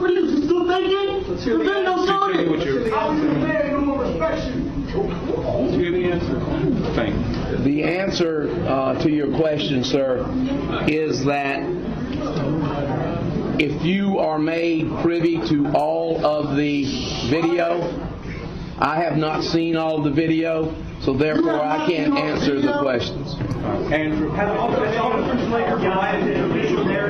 There's the car video. SLED has that. And what I understand, the video that I saw was not all of the video that exists. We only were able to look at what was given to us. I find this case very interesting because of the cell phone video. iPhone, clearly, it's showing, first it's in landscape mode, then in portrait mode, then in landscape mode. So the guy turns it around. I've looked at very closely what there is, and it seems to me, and of course we do not have the entire video, and there should be, as the police chief says, there will be a cop car video, I believe, which will show probably that this guy tried to grab the stun gun, which the way I saw it fell on the ground, and then he ran away. And whether the officer at that point knew that he had the stun gun or not, and I don't know if this is one that shoots prongs with a wire on it. I don't know what kind of stun gun it is. And this officer made a decision and shot this guy in the back as he was running away. Doesn't seem like a very good and clean kill. What bothers me is, as I was perusing around on the narcissistic network of Facebook, and of course I have a lot of so-called friends on Facebook who are from other countries. This is general, and so forget about what we're going to talk about in America, about white cops killing black people. On Facebook is America sucks. What a horrible country. I never want to live there. And I would just like to remind people of the European Convention on Human Rights, one of the protocols that goes along with the Lisbon Treaty, which in effect is your constitution of the EU. And this is one of the things that really, actually, this got me started on doing this show with you. I think we discussed it before we even did a show. I would like to read for you Section 2 of the EU Convention on Human Rights. Deprivation of life shall not be regarded as inflicted in contravention of this article when it results from the use of force which is no more than absolutely necessary in the following cases. So this is in America, there's nowhere in the Constitution does it say, hey, you can kill somebody if you're running away from the police. I don't think so. Does it say that, John? Do you know? Are you aware of any such provision? I'm thumbing through it now. There is no such provision. However, in the European Constitution, the protocols that belong to the Lisbon Treaty, the Convention on Human Rights, the deprivation of life, i.e. killing, shall not be regarded as inflicted in contravention of this article, i.e. your human right to life, if A, it is in defense of any person from unlawful violence, B, in order to effect a lawful arrest or to prevent escape of a person lawfully detained. So this would have been legal in Europe. The way I understand that, you're absolutely correct. And people are like, what? What? Yes. Now, this guy probably... When this guy was arrested, immediately thrown in jail and getting fired. Yeah, or whatever else is coming to him. Was he? No, he wasn't thrown in jail. Yeah. Oh, he was? Well, good. Well, no, he's in jail. He got arrested immediately for murder. Murder, not manslaughter. Yeah. And thrown in jail and fired. So, it's not a cop on leave. Paid vacation. So I just would like to remind people we do have justice in this country, although Al Sharpton is trying to turn it into the EU, I tried to get a video. I could not find it. There's a National Action Network. He did a big speech, and I found everybody had the same stupid soundbite. Could not, and even on Sharpton's own Action Network website, the most recent video they have is from 2014. It's annoying. But he is calling for federal police laws. And you're going to see a lot of people joining in with that. Which, of course, is one of the big libertarian concerns that we're going to have a federal police. Sure. So the states' rights will be out the window, even though the 10th Amendment ensures states' rights and the Constitution ensures states' rights. Yes. But so wait, John, doesn't federal law trump state law? In this case, it doesn't make any difference. If you listen to the guys who know about the 10th Amendment and it's why it came to be, because it seems redundant, is because some of the founders and the people that put together the Declaration of Independence, or not the Declaration of Independence, but the amendments, the first 10 amendments, which is the Bill of Rights, they made it the number 10 right because they were fearful that the Constitution didn't quite make it clear enough. Right.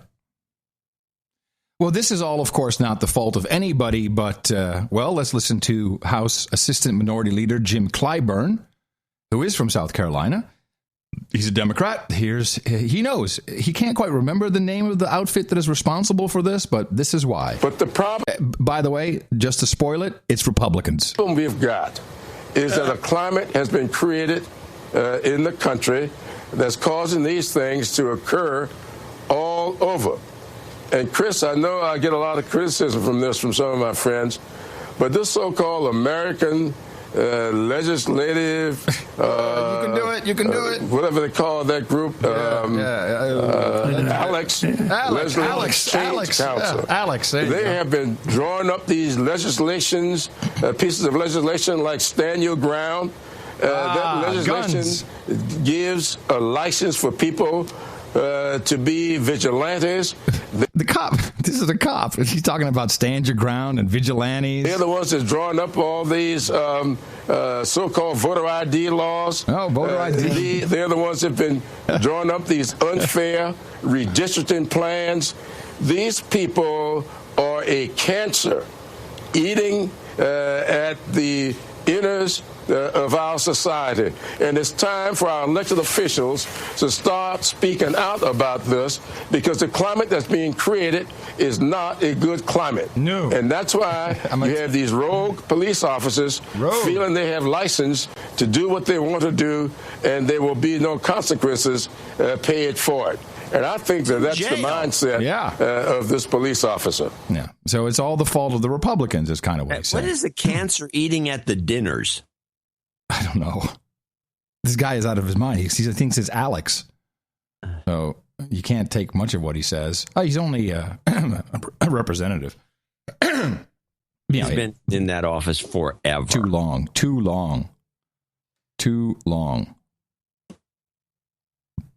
All right. Let's hear one little... by the way, let's play this clip, climate change one-liner. I don't know what this clip is. Okay. Apparently been saving. As California experiences a massive drought, we'll speak with two documentary filmmakers about the link between climate change and meat consumption. Oh, it was your setup. That was my setup. Your setup. No, that's all right. That's all right. That's good. Here's an interesting clip. This is from France 24. This is just to prove that the British maybe have taken a hint from us.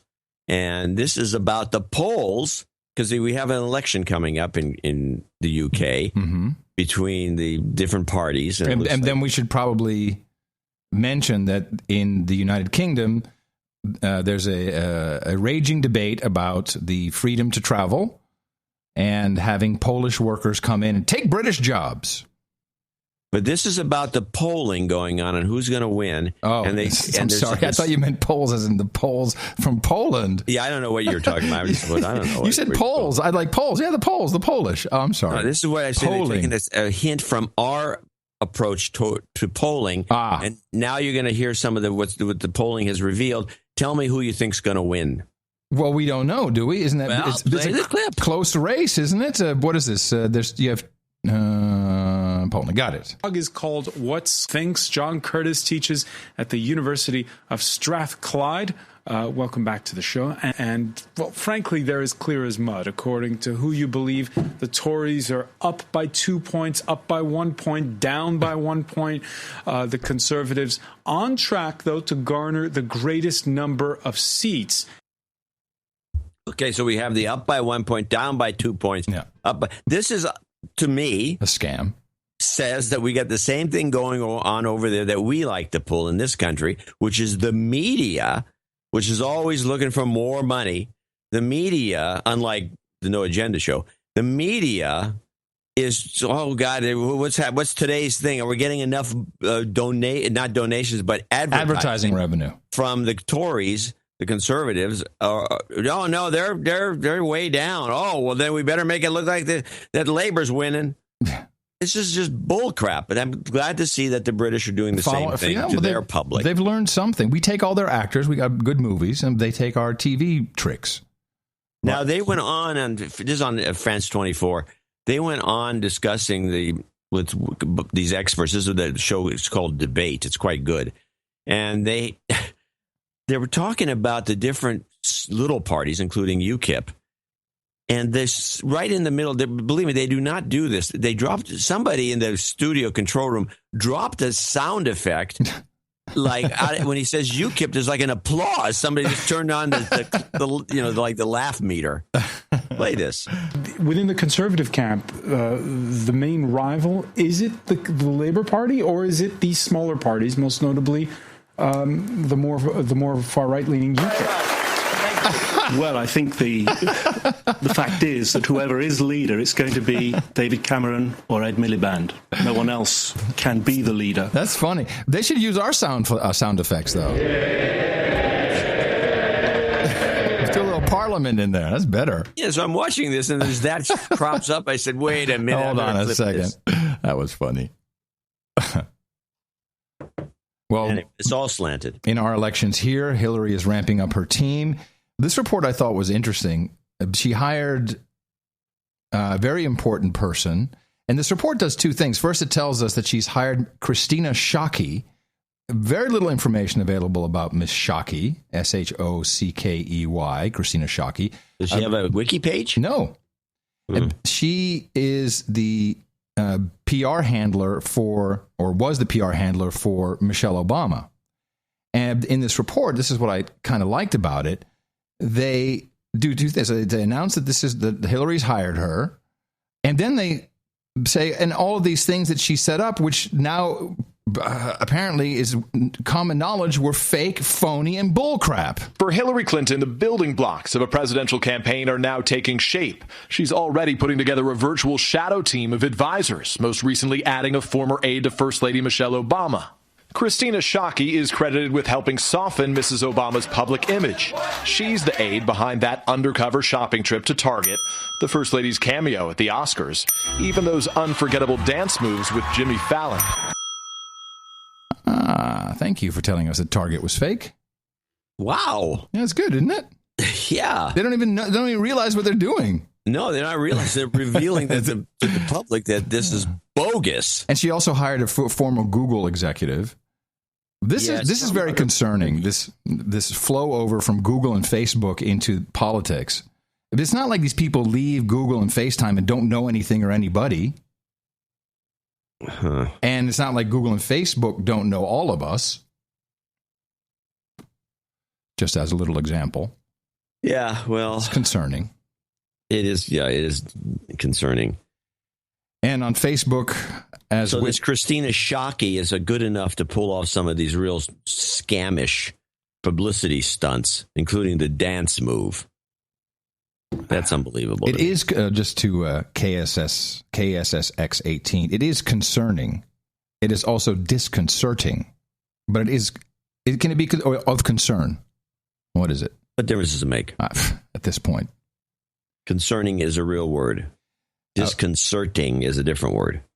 Facebook, if you are in a state that has bullying, cyberbullying, or computer harassment laws, and there are, I think, about 30 of them now. These all stem from kids committing suicide who get lawyers not from taking drugs. No, in fact, the lawyers prescribed, the lawyers who crop up for these kids, usually LGBTQIAP, they take their own life, and it's all blamed on cyberbullying and not on the drugs that they're on, the antidepressants. And the lawyers that show up, as we've documented on this program, are often lawyers who also work for the big pharmaceutical corporations. But there is now, and this will fall right under net neutrality. This will fall right under what is lawful content and unlawful content. And this will be eventually at a federal level. This is what net neutrality is all going to bring us. And the states will, I think they'll all fall lockstep right in because they love it, love regulating everything. Which reminds me, I need to say again that the FCC regulates the amateur radio airwaves. I'm licensed. I took a test, mainly a technical test, but there are some other questions in there. And it is verboten, I say, on the ham amateur radios to do anything of a commercial nature, but also vulgarity. Can't cuss. Nope. Vulgarity or, what's the word? Lascivious language. You can probably drool.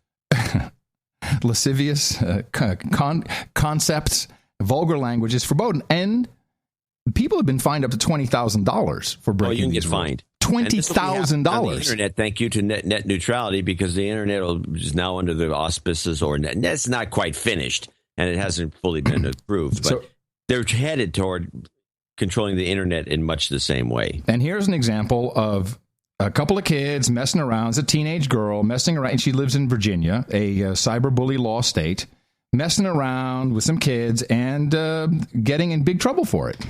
Think twice the next time you text or send an angry message or photo on social media. That's all you need to know. Right there. That is your future of the internet. I feel like it's ridiculous because we were all guilty in the same offense. 26-year-old Kristen Holmes was just arrested, accused of harassment by computer. And I admit I was childish and argued as well. Everybody was arguing. Kristen says she was mistaken for another woman, so she posted this photo with the caption, "I'll post a few actual pics of me so you know the difference when you, quote, come find me." Then words were exchanged that we can't say on TV. She had a picture. She had a picture. Yeah, she had a picture of her. But TV is regulated by the FCC. She had a picture of her brandishing a handgun. What happened to freedom of speech? And it was just a picture. It wasn't a threat. And so the next time you go on Facebook, remember, Holmes admittedly posted ill-conceived things on Facebook and now faces a Class 1 misdemeanor that could lead to a year in jail and up to a $2,500 fine. And there's no such thing as a petty crime. There's no such thing as a petty offense. Kevin Carroll with the Fraternal Order of Police says, according to state code, using a computer to send vulgar or indecent language or to threaten illegal or immoral acts could get you slapped with the same charge. You're arresting someone for using bad words? It's actually against the law to say it in public. Okay, curse and abuse. Curse and abuse is illegal in the state of Virginia? This is crazy. It's part of disorderly conduct statute. The disorderly conduct statute. They're just going to, there's more to it. If it's against the law to say it in the public, why wouldn't it be against the law to say it's someone through a computer? I thought it was a funny picture, and then I realized later that it was a little bit intimidating, so I took it down. But Holmes ended up in jail because someone shared the Facebook messages with police, who then took out warrants for her arrest. The real message here? Be careful what you put on the internet, because you can go to jail for it. Facebook thugging is a crime. Facebook thugging is a crime. Facebook thugging? There's a show title. Remember, kids. I'm a rule follower, so if the rule is that we have to do it, then I'll do it. That's right. Follow the rules. Wow. Yeah. That's a great, No, it's not that good. It's not good enough. You're getting lax. It was just the Facebook thugging. Yeah. Girl goes to jail for just a photo. I mean, come on. This is headed in the wrong direction. Mm-hmm. At least we're identifying it so everybody can get ready for it. Facebook thugging. Oh, okay. Don't do that. But you also can't threaten threaten with an immoral act. What? That's what the guy said. You cannot threaten someone. Threaten with an immoral act. Yeah. So like, hey, I'm gonna do you. Well, that's going to be easy. Wow. Because every newbie female that comes on any one of these tech shows, they have all these guys. If you look at the chat room, they're just, I do her. Send a picture. Big talk. You send a picture. Send a photo. I'm going to jail. I think I should get a tattoo. Facebook thuggin'. I'm a Facebook thug. Thuggin'. Yeah, I'm going to change my my profile picture to Facebook thug. Perfect. Mm-hmm. It was I thought this was interesting.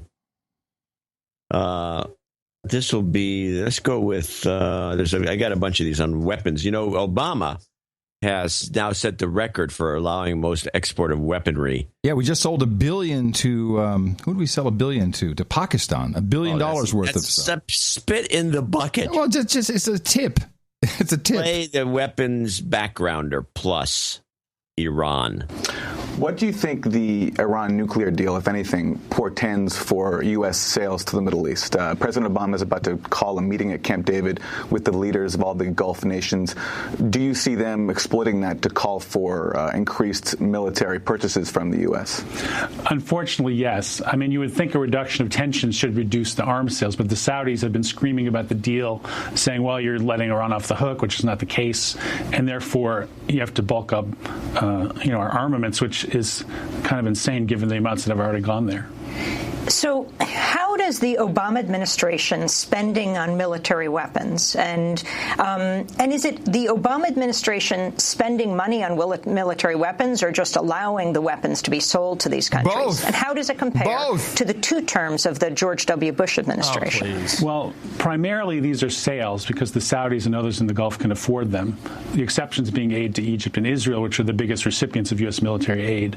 Under Bush, they sold about $30 billion less than the $169 billion of the first 5 years of Obama. So already in 5 years, he's outsold what Bush did in 8 years. And what does this mean for war in the world? Well, I think we're seeing the sales are up. Results now. As they mentioned in the prior segment, Saudi Arabia is using U.S. weapons to bomb Yemen. Civilians have been killed. Egypt is not exactly a democratic regime, as we know. Now they've opened sales again to them. They've supported dictators for many years prior to Obama, which helped, on one hand, spark the Arab Spring, but also has armed the counterattacks by places like Egypt and the Saudis going in to crush democracy movement in Bahrain, along with the government there. So it's been a force, a negative force for many years, but I think it's spinning out of control now. Now, we got it. Now, it really is disconcerting to people like Democracy Now! Staff when they say Obama's allowed and managed to sell more in 5 years. So more than any other. In fact, if you play the other clip, which did she lose her shit over it? No, they can't deal with it because it's like, oh my God, what are we going to do? I don't know. Maybe he should be renamed a Republican. We'll just blame the Republican somehow. Yeah, they can't really deal with it. You can play the other clip. The other part of this was besides the outrageous amount, it's also more. Obama's allowed more in 5 months than any president has since World War II, and probably before that, because I think only maybe during World War II we were spending a lot of money on weaponry. But this is completely out of control. And you play this is the weapon sale long clip. I'm going to skip these, and let's go to the trend. There's clip after clip. Everyone's wringing their hands over all those arms that are being sold all over the place to rubbleize the place.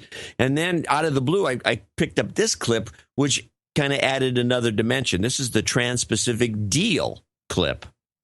Okay. Arizona State University, ahead of a trip to Asia, Secretary Carter touted the Obama administration's so-called rebalance toward the Asia-Pacific region, saying it should include both new high-end weaponry and the trade deal, which covers 40% of the global economy. Carter compared the deal to a new aircraft carrier. We're going to rubbleize the entire world if we can get away with it. Ladies and gentlemen, it is time to rubbleize! Funny, I found a clip from former CIA Director Woolsey from, when was this? 2006. And it struck me because it sounded so much like the Wes Clark clip, the famous Wes Clark 7, which I probably should just play again just because. So I came back to see him a few weeks later, and by that time we were bombing in Afghanistan. I said, are we still going to war with Iraq? And he said, oh, it's worse than that.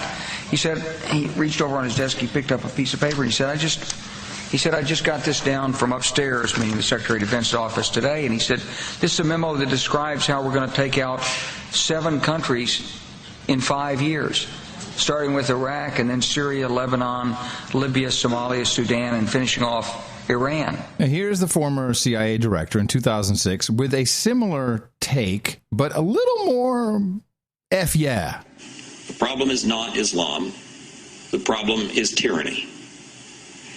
And if we convince the decent Muslims of the world, the decent people of the world, the decent ones, the people who are in slavery, essentially, including in many of these states, the women, that we are on their side, we will ultimately prevail, just as we did in World Wars I, II, and III, the Cold War. I didn't know the Cold War was known as World War III. Well, I don't think anybody called it that but him. Yeah. As we do this, we close with this. We will make people nervous. We will make the Saudi royal family nervous. We will make the Mubarak regime in Egypt nervous. And if we succeed in freeing Iraq and then begin to turn our attention to the Syrias and the Libyas and the other rogue states and exert pressure for them to change, the Saudi royal family and the Mubarak regime will come to us and they'll say, we're very, very nervous. And our response should be good. We want you nervous. We want you to realize that now, for the 4th time in 100 years, this country and its allies, its democratic allies, are on the march. We are going to win, and we're going to win because we are on the side of those whom these regimes most fear, their own people. Woo! That's right, everybody. That's the one you're hoping for clip of the day, I can tell. No, I'm not holding that for clip of the day. The need for a rescue mission. When the world is threatened. That's right. The world needs help. We need to threaten. Calls on America. That's right. We come and threaten you, bitch. Woo! And that's the story. That's the story. That is the story. I don't know what Woolsey's thinking or what he was hoping to achieve or accomplish or what he thought was going to happen, but it turns out that the war machine, in terms of the people that make the weapons, that's us, it's just totally kicking ass. Now, I don't have this clip. I may have it someplace, but I don't have it in today's show. The CEO of Lockheed Martin was actually in a conference call for the shareholders. And I want to remind people, I keep hearing this on the tech shows. Oh, they would last seen there's not that many women in tech. And then they name Sheryl Sandberg, who's really not a CEO, and Melissa. And that's it. Oh, that's it. When they always fail to mention the 2 biggest computer companies, or 2 of the biggest in the world, are IBM both by women. You have Meg Whitman.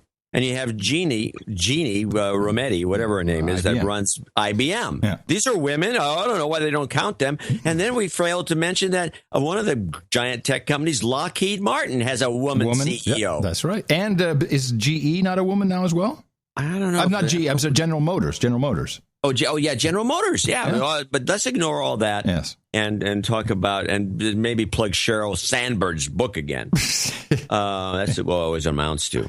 Anyway, she came out and pretty much said that we want to foment trouble because sales will be up, and we got to target Asia. Yeah. So we're gonna. In fact, she said almost overtly that they're trying to get more sales into Asia, so they got to make people nervous. Like Woolsey did make that point clear. Make them nervous, they buy guns. Yeah.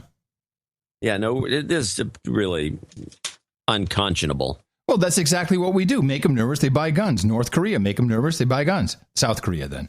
Make everybody nervous, they buy guns. They should be joining with North Korea. They should have negotiations to reunite the countries. They should be doing things like that are peaceful. But no, make them buy more guns. It's worse than that. It's a trade. It's worse than that. Not only are we selling guns and weaponry at a crazy rate. What was the multiple of George Bush? It was a multiple. 30 million or 30 billion more. It wasn't a multiple. It's 30 billion more in 5 years than versus 8. Bush is a whole 8 years. Gotcha. So we got 3 more years to go. So it'd probably be double Bush. Well, the thing we need to fix, of course, right now for the American economy, I'm just being practical here, is we need to pour more money into the military-industrial complex. And this is the sequestration problem, which has to end. McCain is trying to end it. He runs the whole war committee, whatever that's called. That's what it should be called. The war committee. Redo the chyrons. War with the lower third. John McCain, chief of war committee. So at the Pentagon, they had the NORAD commander talking about our missile defense system. And his message was surprising to me. If you listen to it, it's about a minute 30, a little longer than I'd like, and I cut it down from 8. He is pretty much, he says, our missile defense system, yeah, it's kind of working, but not really because, I don't know, sequestration. Yes, as the person that owns the trigger. I own the trigger, bitches. How about that, huh? I'm the person that owns the trigger, just so you know. I'm NORAD. I own the trigger.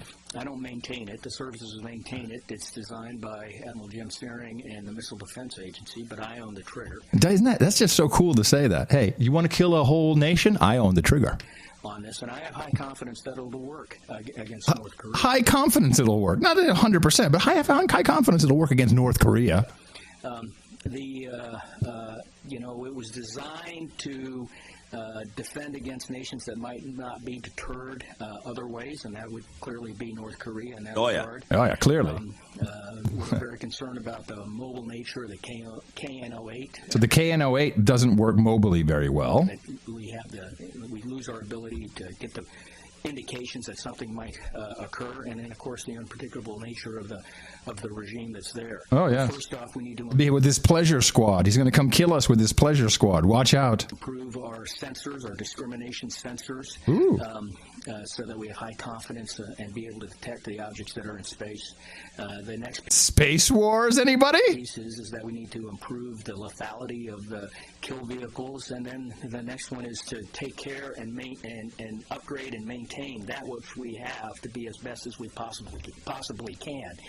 And those have to be done concurrently. They're not sequentially. They all have to be put in place. You know what this is leading up to. I think we need some more money for this because we're not safe. Money. What? Money. We need money. We're not safe. That he needs to go after his, when it comes to ballistic missile defense, we're on the wrong side of the cost curve. The wrong side of the cost curve? Oh, my goodness. We're shooting down not very expensive rockets with very expensive rockets. We need to look at the entire kill chain. And try and through kinetic or non-kinetic means and through deterrence, keep them on the rail. We need to be able to start keep them on the rail in the boost phase, and then just after that, and not just rely on the mid-course phase where we are today. And that's why it's the importance that the effects of sequestration will be pretty hard on Missile Defense Agency. When it comes to sequestration, there it is. Services, it delays new capability, Mm-hmm. and the other place, and it really impacts the services, is it comes out of readiness. It's the only place that you can generate the money. Well, Missile Defense Agency doesn't have a readiness account large enough to cover the sequestration cuts. And so is that like a debit card or something, a readiness account, so you can just access that to buy more stuff? I could use one of those cards. It will delay those technologies, those key technologies. Long-range discrimination radar and the advanced kill vehicle. It will delay those, and it's going to prevent us from outpacing the threat. I want my advanced kill vehicle. We should have a couple of those ready for the crazy North Koreans. Local towns. They should give them to the small cities in America. Give them to the white police officers. All right. This came along with a 60 Minutes piece on J. Johnson. I don't know if you caught that on Sunday. J. Johnson? I missed J. Johnson. So J. Johnson, and I learned a lot about J. Johnson. He is a very, very frightening individual. And I thought, like a teddy bear. That's what I thought too. I was like, I was just saying, you guys kind of like that Colin Powell look to him a little bit. You know what I mean? Like, I can't really do anything. Yeah, he might lie to the American people, but he's not really a scary guy who actually kills people. Do you know his background without peeking? He's a lawyer. I'll give you a hint. He's a lawyer. Murderer. Yes, you are correct. We don't even have to play the clips. So I pulled a couple clips, short ones, all of them from this. And the woman who did the interview, who was what's her name? She has a completely rebuilt face. And her eyes are too Greta Garbo? Her eyes are too close together, and her nose is all pinched up. What's that girl? What's the woman's name? Susteren. No, on 60 Minutes? No. 60 Minutes. She's older. I'll just put it that way. The blonde? Yes, that one. Yeah. Oh, yeah. Her Leslie Stahl. That's the one. Yeah. She made it real easy on him, but she got out some good things and some good quotes. This is the talking about, of course, radicalized children. Because it's everywhere, it's rampant. The social media expertise of ISIS, ISIL, IS, advertising, whatever you want to call them, is so above all norms that kids are they're romanticized by it. They love it. It's happening everywhere. The FBI says it has homegrown extremist investigations going on in every single state. How serious is this threat? Is it hair on fire? Yeah. Hair on fire. I don't know this. This is new to me. Hair on fire.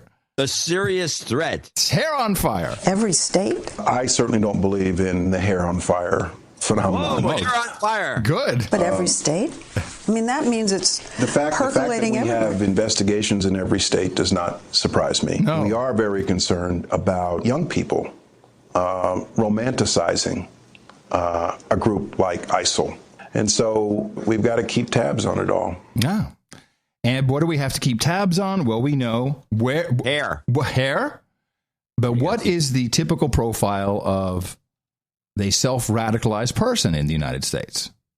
Facebook user. In the basement. This kid is sitting in his basement or her basement. It could be a her, but they're in the basement. So parents, right now, go downstairs and make sure your kid isn't reading the radicalized websites. And reading the web. Reading the web. What are you doing today? Reading the web. I'm going to go read the web for a little bit, maybe. Hey, this is 60 Minutes, people. Journalistic. Reading the web. And being radicalized. How on earth? It's so simple. Read the web, be radicalized. It's a bumper poster. It's a bumper sticker. Read the web, be radicalized. The web and being radicalized. How on earth can you keep a tab on that person? That's the challenge, isn't it? That's the challenge. That's one of the things. What should we do? How do we do this? There's only one thing to do. What will J. Johnson want us to do? Kill. Rat on each other. And that's one of the things that, frankly, keeps me up at night, because we would have little or no notice if somebody decides to commit an act of violence. So if the family member, the religious leader, the teacher trusts us enough to inform us, yes, we're in a position to make a difference. Yes. The Department of Homeland Security wants you, the public, to call in. It's part of a new push to deal with the lone wolf threat, with Johnson himself reaching out to build trust with local leaders. If you see something, say something. Can I ask a question here? Yes, of course. Have we been having a lot of bombings? And there's a Boston thing that took place 5 years ago. Yeah. But since 9/11, has there been a lot of bombings and suicide bombers? Attempts to blow up San Francisco? No, because every 34 days, according to the report, every 34 days, which is almost 6 weeks, is a little short, but that's an average. It's an average. Every 34 days, the FBI stops self-radicalized people from planning and implementing some horrible thing, some atrocity. Aren't they involved in setting these things up themselves? Yes, they are. Yes, I will get to that in a moment. I should mention... That's not right. J. Johnson, J-E-H, J. He pronounces it J, but it's J. J. Johnson is the head of the Department of Homeland Security. And he is getting a lot of kudos for shaping up morale. Of course, it was run by horrible people, Janet Napolitano, and they were discriminating against men and been gang of lesbians. Let's be honest about it. I'm sorry, a gang of lesbians was running the Department of Homeland Security, making men put their desks in the bathroom to humiliate them. Hey, you didn't say they were without humor. Yeah, I think it's funny. I like the idea. Fun. They got a big kick out of it. So this is where we learn what Johnson did before he was the director of the Department of Homeland Security. I did not know this. If it was a strike off what we call the hot battlefield. This is about drone strikes and, in particular, Anwar al-Awlaki. In other words, outside of Iraq and Afghanistan, by the military, then I would have to give the legal sign-off first. So he was the lawyer who would determine if a person could be killed by drone. Did you know that?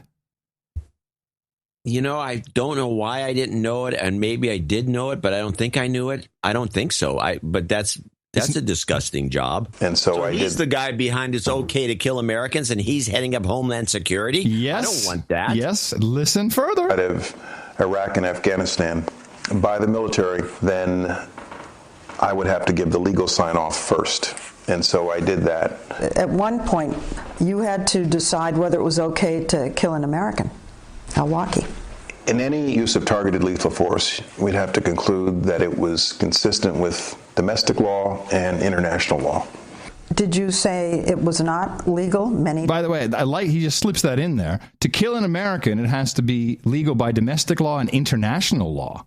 And when does international law tell our administration or our elected officials that it's okay to kill Americans? I don't think international law should have any part put in that in there for a specific reason. I think so. With domestic law and international law.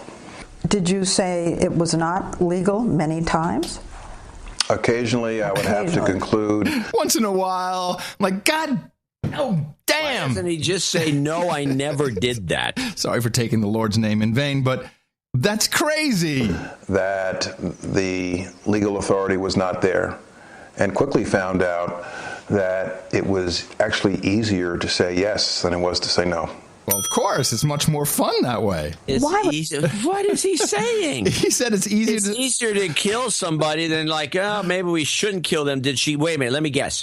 Because we're listening to the 60 Minutes show. It's a really famous show. Famous. The next question she asked, I didn't see this, but I can predict. Yeah. I can predict. Yeah. The next question she asks is, and how did you manage to sign off on killing a 16-year-old boy? Oh, man, John. American citizen, 16 years old, has nothing to do with anything, sitting at a cafe, drinking coffee with his pals. You must be from the future. Yeah. But not this future, because, no, she didn't ask that. Of course not. What? Quickly found out that it was actually easier to say yes than it was to say no. Yay! Why was it easier to say yes? Very often, it's more fun. When we're asked to approve the use of targeted lethal force, it can only be in a matter of minutes. And so there's a lot of momentum to that. Yeah, hurry up. We need an answer. Well, I'm looking through the rule book. Hold on a second. I'm going to see if it's okay. He might order another cup of coffee, or he might leave the cafe. So to say no is like stepping in front of a 90-car freight train. Oh, there's your answer, John. He can't say no because... He's a man of principle. He's a man of... He has his thinks for himself. Yes, it's so nice. It sounds like he's just a stooge and a pushover. The first time you said yes, you have said... It sounds like they're talking about anal sex or something. I don't know. It's very disgusting. The first time you said yes, it was like being in front of a freight train. That you were very uncomfortable. Yes. How could somebody be comfortable with authorizing legally the use of lethal force? My view is if you become comfortable with it, then you should get out of the job. What you actually said was, if I were Catholic, I would have to go to confession. Yes. He's a murderer. Yeah. That's what I said at the beginning of the segment. I know, you were right. Let me finish this. Let me finish it. Did it get easier? Did it get easier?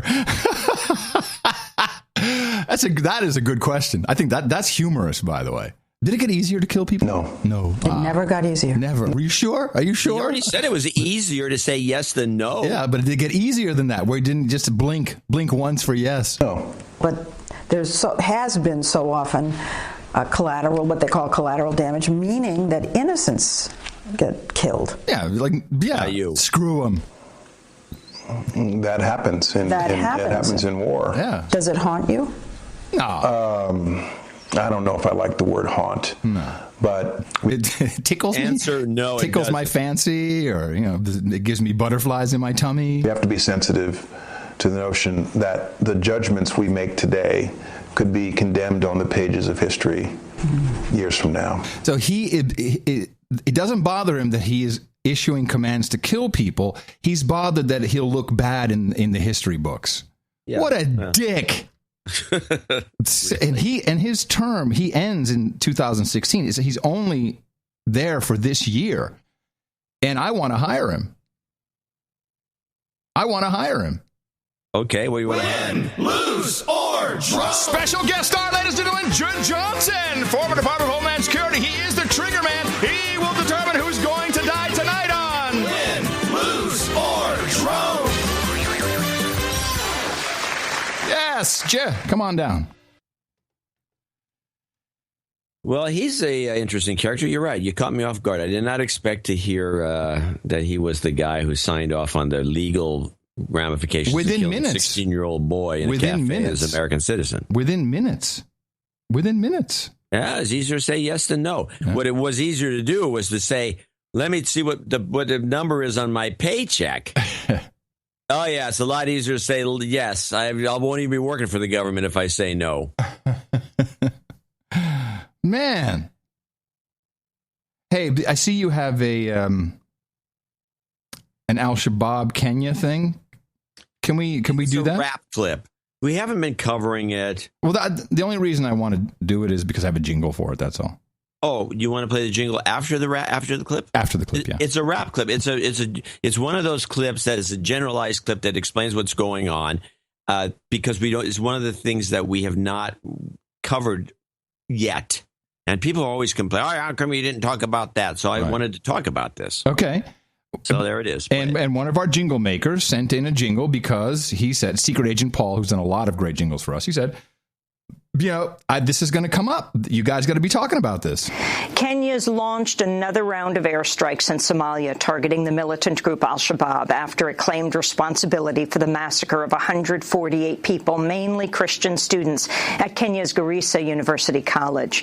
Kenyan authorities say they destroyed 2 Al-Shabaab camps Monday, but a resident told the Associated Press the strikes appeared to hit grassland used to graze animals. Al-Shabaab. Al-Shabaab. Al-Shabaab. It's cute. He could have carried it out. I think he should have gone all the way Shabab to the end, right? Yeah, well, he could. Yeah, he could extend that clip. He'll do a remix. It's cute. I thought it was. It's got the nice, it's an old 50s doo-wop. Shaboom, style. Shaboom. Yeah, Shaboom, Shaboom is the original song. Yeah. Classic. Nice. Mm-hmm. I love our jingle makers. Not only do I love... By the minute, we got so many jingles now that we can't even... Adam can't even find half of them. I have to say, I don't know if you've noticed it, but I am... you can just name something and I'll give it a shot because I have a new system. It's all good to go. Name something. Water shortage. Water shortage? Okay, I have watermelon. We don't have a water shortage. We don't have a water shortage clip. You said... Oh, but something that we did. How about the clip that sounds a lot like the Beatles introducing our donation segment? Oh, let me see if I can find that one. I'm going to show my support by donating to No Agenda. Imagine all the people who could do that. Oh, yeah, that'd be fab. Yeah, on No Agenda. In the morning. All right, we do have some people to thank for show 711. Lucky show 711. And how many people do you think came in with a 711 donation? I would think 0. John Knowles didn't. He came in with $111.11, one of our classic donations from Murfreesboro, Tennessee. Sir John Knowles, I believe. Dame Tanya Foster, who waited us. We went to her restaurant. I was going to say, for your birthday, did she... Yep. Nice. She was there. A big hug. Aww. And she was there. And in fact, JC and his wife won't even go to this restaurant. If anyone in Berkeley or in the Berkeley area in East Bay, you want to go to a very interesting experimental restaurant that has tremendous food. It's called Corso, Corso, and Dame Tanya Foster works there as a waitress, which means she's also an actress. So demeaning of you. It's a fact. You can almost say he's a waiter and a podcaster. I mean, you can say the same. That's very similar. Yes. Very similar. Anyway, she gave us $100 in Richmond, California, so we have to give her bigger tips now, which anyway, she was there. She was bubbly and the whole thing. It's a great place. It's a good dinner. I brought a magnum of champagne and made sure she had some. So you didn't have to pay the cork fee, you mean? That's one of the old trick. It works in 90% of the cases for people out there who like corkage. Because wait a minute, ladies and gentlemen, hold on a second. Here is a tip, a John C. Dvorak money-saving tip. Money-saving tip. Well, if you have a bottle of fancy wine you want to bring to a restaurant and a corkage this is not something that exists in Europe, by the way. This is, I think, exclusively an American thing. Could be. I'm pretty sure. Yep, I think it might be. Cork fee. Explain cork fee. Canada may or may not have it. I'm not sure. It's called corkage. And the corkage fee pays for the glasses, the cleaning of the glasses. And if you bring your own alcohol. You bring your own bottle, BYOB. So you bring a bottle of wine, and it should be a bottle of something special if you're going to do it at all. You don't bring a cheap bottle in this corkage. No. And the corkage fee is anywhere from $10 to $25. I've seen higher. $1. Sometimes I think at the French Laundry would be like $50 because they don't want you doing it. And you bring the corkage in, and then you make sure that the waiter has it. First, you have to know about the wine. You just tell the waiter, this is a great wine. You should have some. And make sure they bring a glass out. Try to pour it yourself because although Tanya pours a short pour for herself, I've seen guys pour like a half a glass of wine into their glass to taste it. But this was a magnum of champagne, so. This is a magnum of champagne. There's plenty of wine. And you have them taste it, and then you can maybe discuss it with them for a second if you have anything to say. And then you rarely get charged the corkage fee. Rarely. Nice. Ladies and gentlemen, another money-saving tip from John C. Dvorak, where the C stands for cash. Also coming in on Show 711 is Dame Astrid, the Duchess of Japan. Hello. In Tokyo. She says, best wishes for your birthday, John. Hope you become 100 years old at least. We cannot do without your fountain of knowledge, such as this money-saving tip. Just imagine all those noodle kids, she says. Thank you, Dame Astrid. Duchess of Japan. Sandy Block in Rancho Santa Fe, California, 7777. Keep the sanity coming. Yes. I have 2 interviews on Friday. Job Karma, please. Karma coming. That at the end. Of course. We actually have some. Jamie also needs Job Karma. Put that at the end. Howard Abraham, Rochester, Minnesota, 7711. That's kind of close. And then we have. Now, I looked up a million ways to pronounce this name, and there is a Danish pronunciation. It's Sean Kjærsgaard. No. Søren. No. Søren Kjærsgaard. No. Søren Kjærsgaard. No, it's Kjærsgaard. D's not pronounced. It's not pronounced Soren. It's Sean. I'll send you the 4-vote pronunciations. I've listened to this a million times. Hey, John. I was going to send it to you because I knew you were going to debate the pronunciation. John, it's okay. You're getting all huffy. He challenged me. He sent a note. You can't pronounce my name, and I get the biggest kick out of it. I'm going to say Søren Kjærsgaard. Okay, you can say whatever you want. And you're saying what? Sean Kjærsgaard. Right. Søren Penn. Sir Brian. Wait. He has a 73-73, which means we got to do that. Oh, right. Actually, I thought I put his call sign in there. I don't have it. He said, in honor of my sister and husband, I'd like some jobs karma. She likes to learn whether she has a job, cutbacks, and he recently relocated, then decided he didn't like the new place, thus reverted to his previous job, all in 1 month. And a couple of 73, he got his 73, so. And we also have 73s from good old Sir Brian Green of Harris? Sir Brian Green of Harris. Well, let me give him. That's a new. Let me give him a 73. Oops. So much for my great system. He's in Streamwood, Illinois. Mm-hmm. Yeah. 73. Let's just shout it out. Yes. 73. 73s. James Murray in 7111 Huntington Beach. Carl Penfield in Clarksburg, Maryland, 7110. James Moore in San Pablo, California, 70. There's a douchebag on. There's a douchebag on called Carl. Carl here. Carl here. Yeah. Thanks for calling. Calling out Joe Young as a douchebag. Douchebag. Here's some karma at the end of this thing. Mm-hmm. Okay, onward. James Moore in San Pablo, California, 70. Sir Borislav Marinov in Trabuco Canyon, California, 63. Craig Dashnow in Ascot Vale, Victoria, Australia, 63. Jeffrey Sewell in Wyandotte, Michigan, 5678. 5510 from Thomas Dennison in Duanesburg, New York. Andy Benz in St. Louis, Missouri. He becomes a knight today. It's a birthday we got for Amanda Benz. Mm-hmm.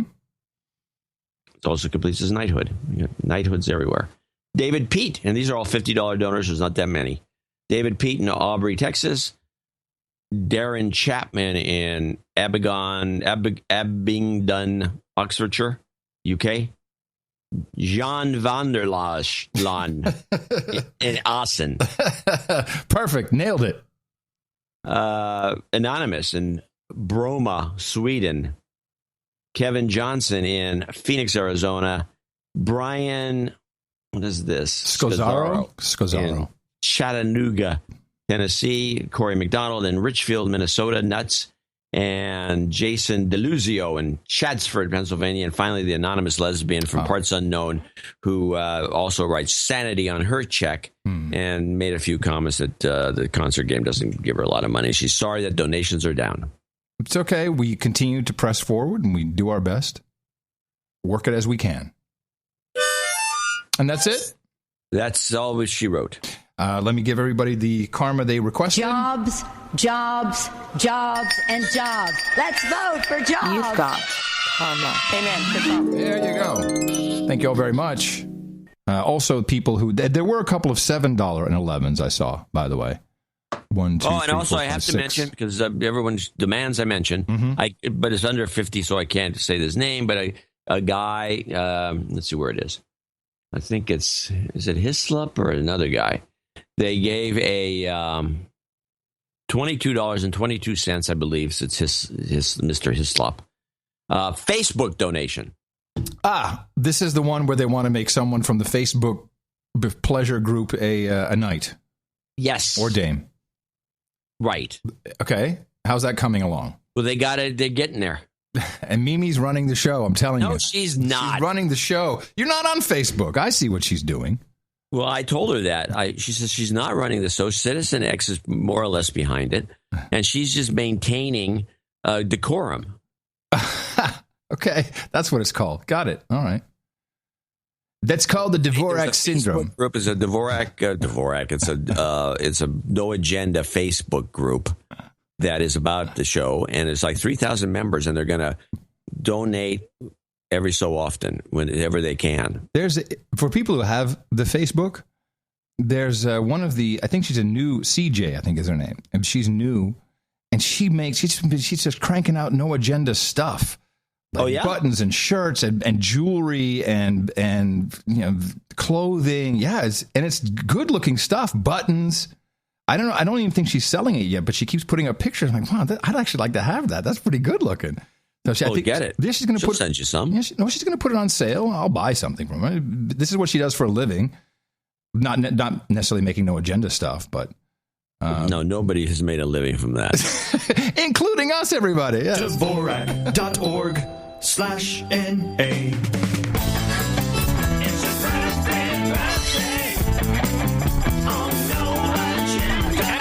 Says happy birthday to his wife Amanda. She turned 35 on April 6th. Stuart Rushing, 60 on April 8th. Anonymous says happy birthday to Malachi Husk. And Jamie Luca says happy birthday to her husband, Sir Craig Luca. And we say happy birthday to everybody on that list, courtesy of your friends, the staff, management, family here at the best podcast in the universe. It's your birthday, yeah. 2 knightings today.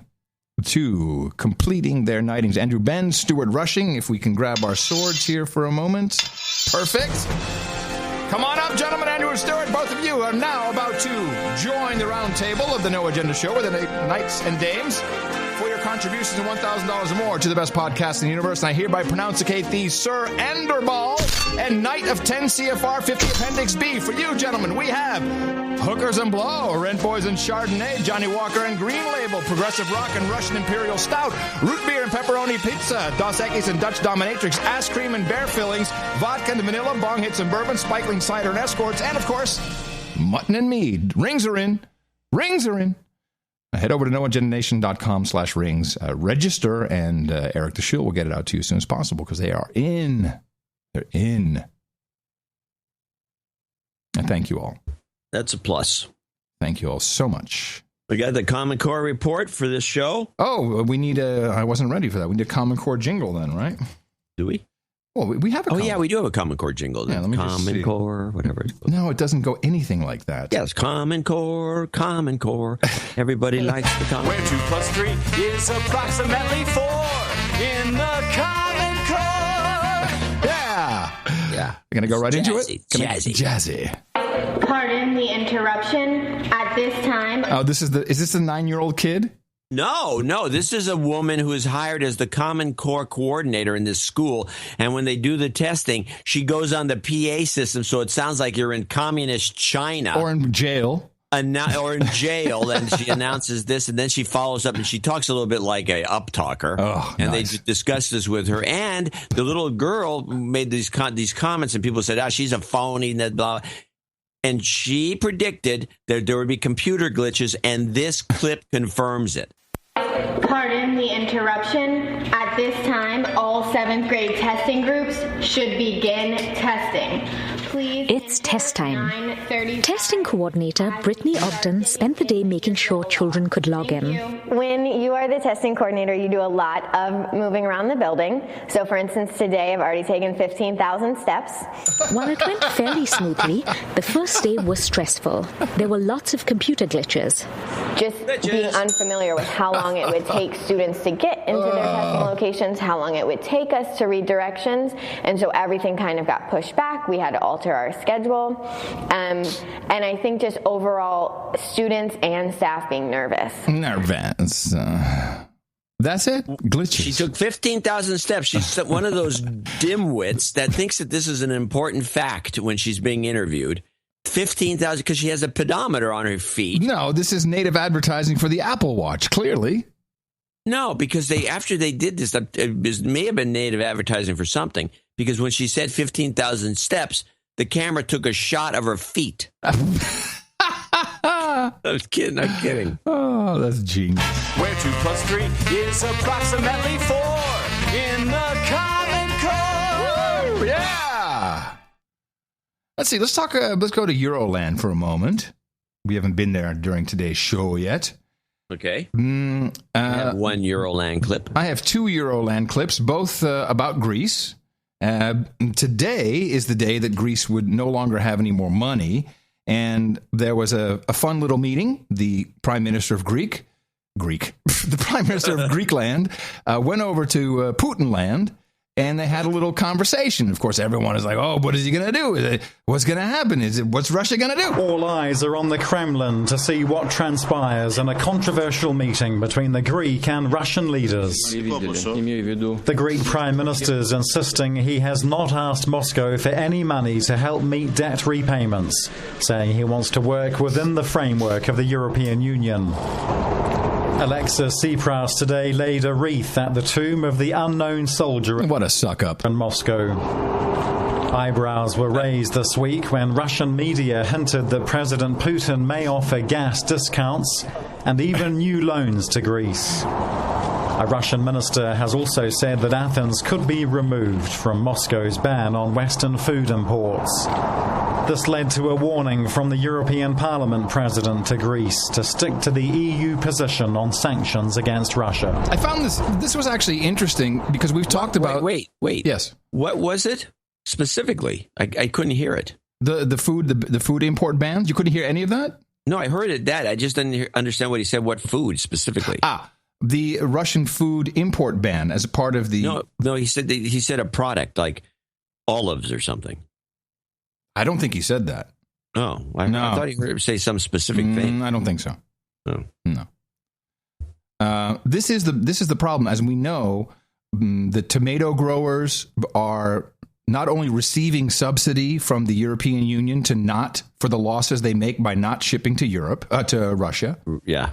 But they are also shipping it to Turkey, having it relabeled, and then selling it to Russia. That works. Yeah. But this is an interesting point. Now you're really seeing what harm these sanctions are doing, of course, not just to Russia, but to other countries as well. But none of this really matters because the Greeks, they have a plan up their sleeve. They quid pro quo, so to speak. It's about $240 billion, I think, that they have to pay back to the IMF. And how are they supposed to pay anything back when they're prevented from free trading with the Russians, who they trade with? That would be the logical question to ask. Yeah. Their answer is, we'll just get it from the Germans. Well, this is the thorniest of thorny issues. Greece is demanding reparations for the actions of Nazi Germany in Greece during World War II.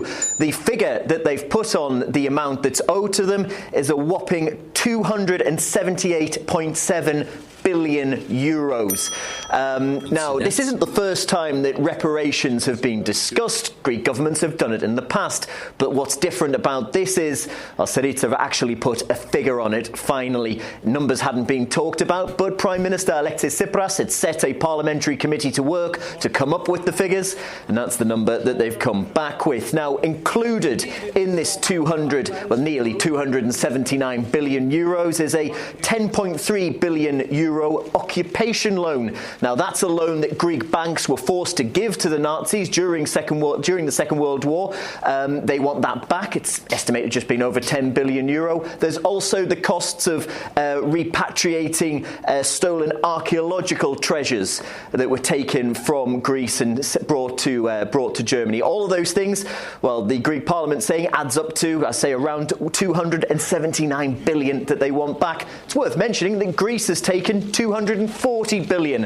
euros so far in bailouts. They would actually be in the black on this deal if it ever went through. Fist bump. I like this. I like the idea. Oh, they're tricky. Damn, those Greeks, I tell you. Tricky dicky. Germans must be beside themselves. I don't think Angela is really happy. So hey, man. Here's 250 billion. Okay, thanks. By the way, you really owe us 250 billion. And my bike. Well, those are the Dutch. Back. Yeah, that's true. I thought that was nifty. That was very, very creative. I like it. Nifty, man. This story will never end, of course. Well, we'll see what happens. This is the week. It's supposed to be very interesting. And, of course, the Mediterranean strategy that Putin has, which includes Syria, obviously, and Cyprus. Let's remember that they have the port in Cyprus. And, let's just get Greece, and I'm pretty sure the Russians will buy more infrastructure. Greece has I think they have LNG terminals, they have a refinery, they've got all kinds of stuff for oil, and all that will be sold on the cheap. So we'll see what happens. I like it. But I only have one story from Europe, and it's really nothing to comment too much on. I just thought it was fascinating, which is the outrageous robbery. Police in Britain have launched a manhunt in a jewelry heist of epic proportions. Over Easter weekend, a gang of thieves stole up to $300 million in cash and gems from a central repository. Jane Deeth of Independent Television News reports. All day, people slipped through the black doors looking for their gold and diamonds, watches and rings. Hatton Garden Safe Deposit is where London puts its bling for safekeeping. Now millions of it is gone. Thieves in and out before security guards twigged. They should have had extra security, especially over the Easter holiday. But how did the robbers get in? A lot of attention and speculation has focused on the roof. It's thought they abseiled down the lift shaft to the vault in the basement. Police say they used heavy cutting equipment to get inside. It is possible they spent the whole Easter weekend in there. The police weren't called until Tuesday morning. A Apparently, the alarm did go off on Friday. It's been suggested a security guard checked the front door, but no one checked inside. This vault's been hit before, in 1975, by armed robbers. They got away with loot worth £1 million. This time, it will be a lot more. If the diamonds merchants' boxes have been broken into and goods were stolen, then we will be talking about individual boxes containing millions of pounds worth of stock. Here, they believe the valuables were stolen to order and that the gang and their bounty are long gone. The robbery could turn out to be the largest in British history. Yeah. Nice. Yeah, good work. 300 million. Well, you can do a podcast or you can do that. Well, just an idea. You have to be pretty talented to do that. Yeah. Yemen is podcast. Yeah. I got a cool little list here of the world's 8 oil choke points, which gives you a little context around. Nice. Yeah, it's a cool little map. It's kind of what Rubicon ended up being about. The little 13-week canceled show. Mm-hmm. It was on AMC, and then it was on Amazon, and now you can't get it. Oh no, of course not. But so here are the choke points. And this is interesting. Just you might want to get your map. We kind of know this, John, but just for everybody else, the top choke points. The number one choke point, as in where ships move oil, is the Strait of Hormuz, which of course is that little piece between Oman on one side and Iran on the other side. We've got the South Pars fields over there, and that's obviously in the Gulf of Oman. 17 million barrels of oil per day pass through that. But number two is the one that I've always had my eye on, is the Strait of Malacca. And of course, we're really big in the region. We moved our warship in there for the horrible. Was it hurricane? It wasn't a hurricane. It was the big storm. Yeah, big storm. Big storm over there. And of course, we positioned a lot of assets when we were looking for MH17. We put them all in the Straits of Malacca, so we've got our big ships there. The Cape of Good Hope, 4.9 million barrels of oil a day. Then we've got the Danish Straits, the Suez Canal. But if you look way up at the top, what is the number one? Number one is there by Aden, the Gulf of Aden. Oh, where the Stargate is. The Stargate is there. And we now, not besides the Stargate, I guess waiting for it to open, we have Chinese Navy vessels, Iranian ships. Everybody's in the Gulf of Aden. And then, of course, is because of the Yemeni problems. We can't have that choke point cut off by anybody. And I being from the future, I think we might see some interesting things happening with all of those different warships that we're there for sure. Right across the bay or the Gulf there, the Strait, we've got Djibouti. So we've got our eyes in the sky. And it's fascinating to watch these things, see how it all comes together. Not much mention of that in any news lately. We just talk about Houthis and Iran, nobody cares about choke points. What we do need to care about is... They don't even know who Snowden is, apparently. No. The Boston bomber trial ended. Yes, guilty as charged. All 30 points. Now, as we discussed, the Tsarnaev brothers' lawyer is her entire claim, and she's an appointed lawyer. He's not paying for it. It's pro bono. Yeah, and she's doing the job of an appointed lawyer. No, she's not. Bailing out. Yeah. Well, her claim to fame is getting people off the death penalty and into life imprisonment. This is what she does. This is why you hire her. She's famous for this. Right. She doesn't have anything to do with getting him off on the charges. Well, if she was, then she did a bad job because he was convicted for free. 30 counts of 30 counts. He was convicted on. There's plenty. We've talked about this to an extreme. But by the way, I'm predicting suicide.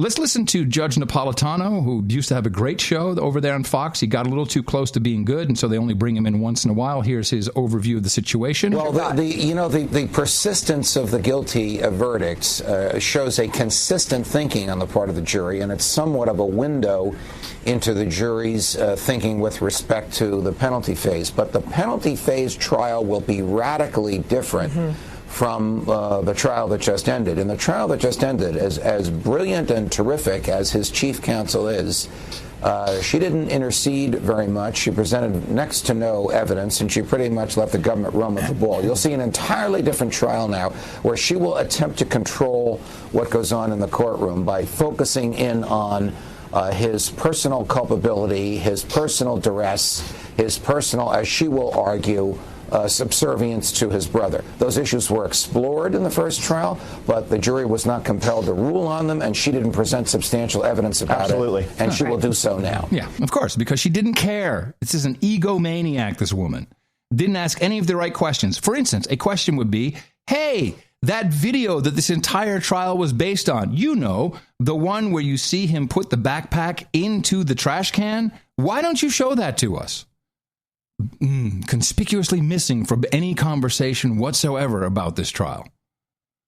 And that is, and your great journalists have seemed to have developed amnesia about this as well. NPR, on the other hand, brought out, and this was surprising to me, Masha Gessen. She has written a book called The Brothers.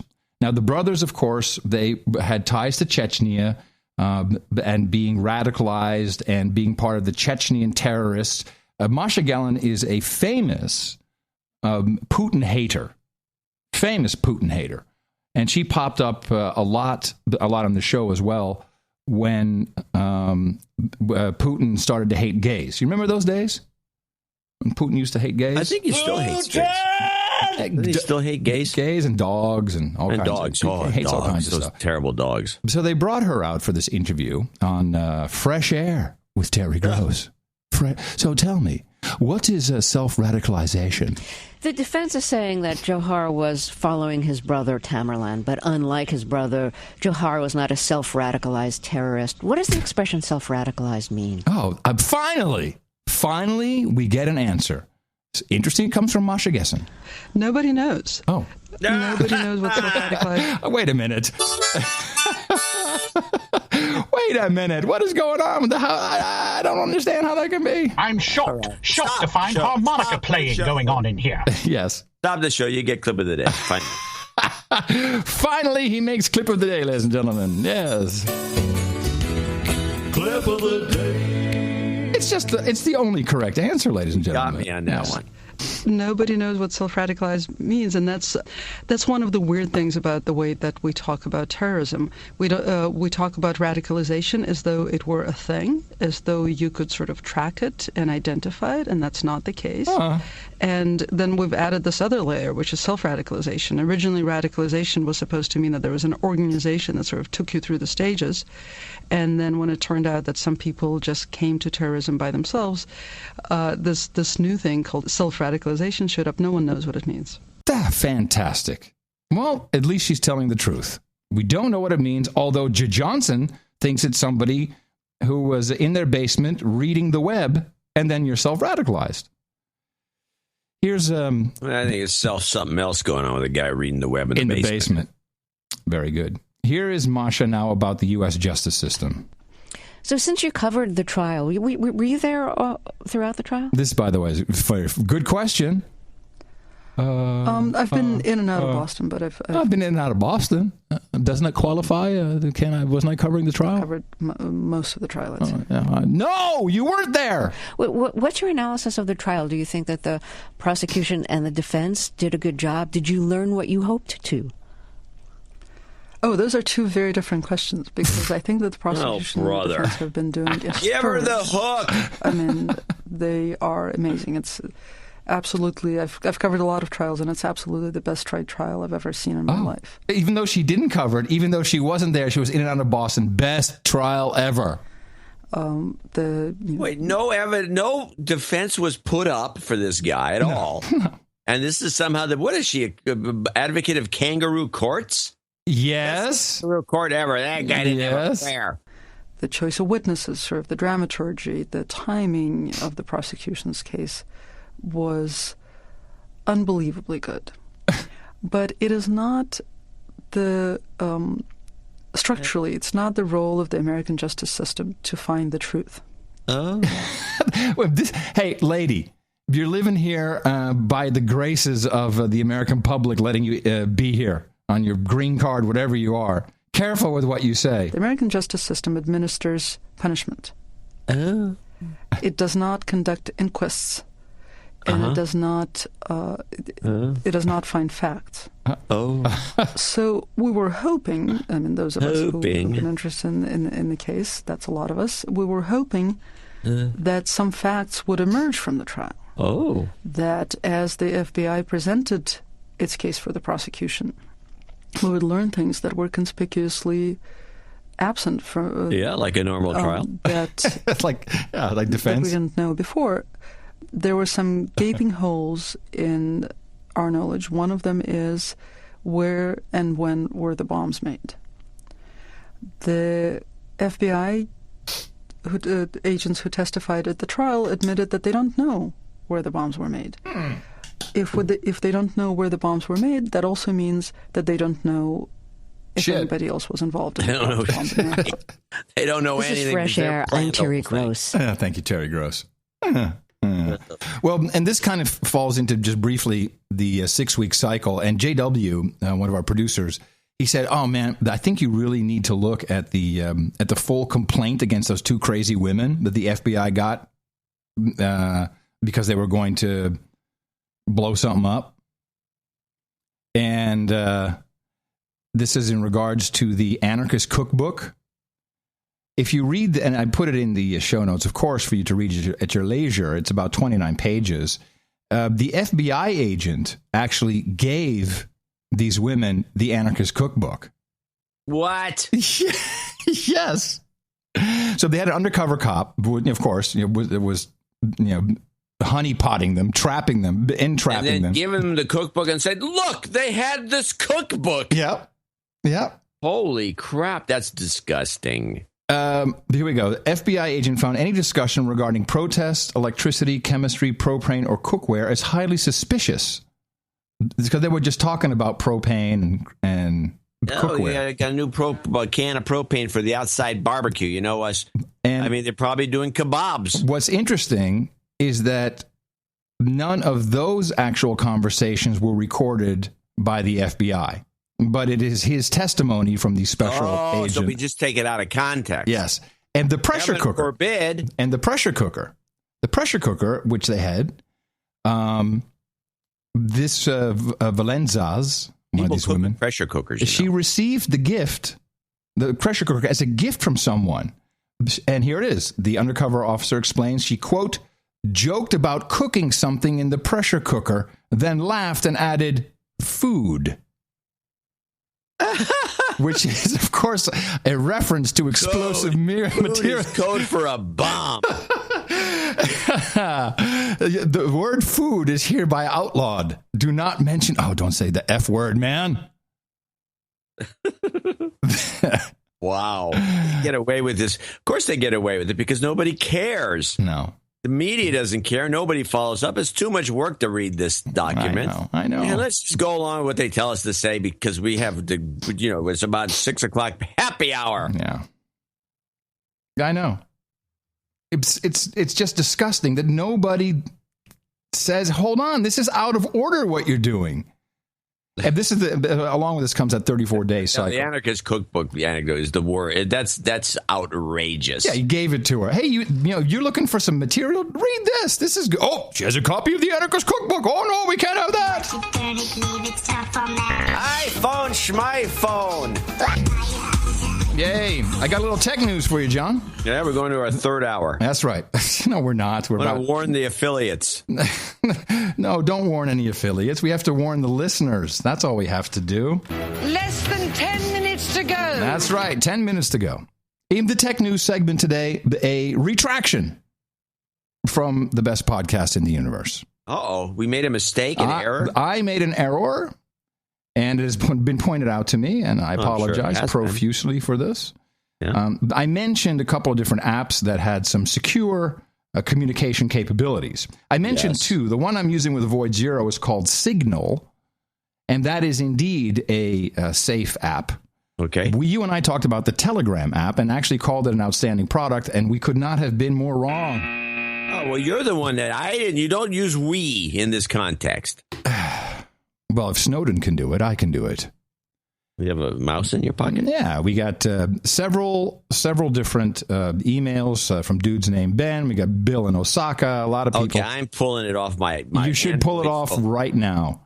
Now, what? So the one that's good is Signal? Signal, yes.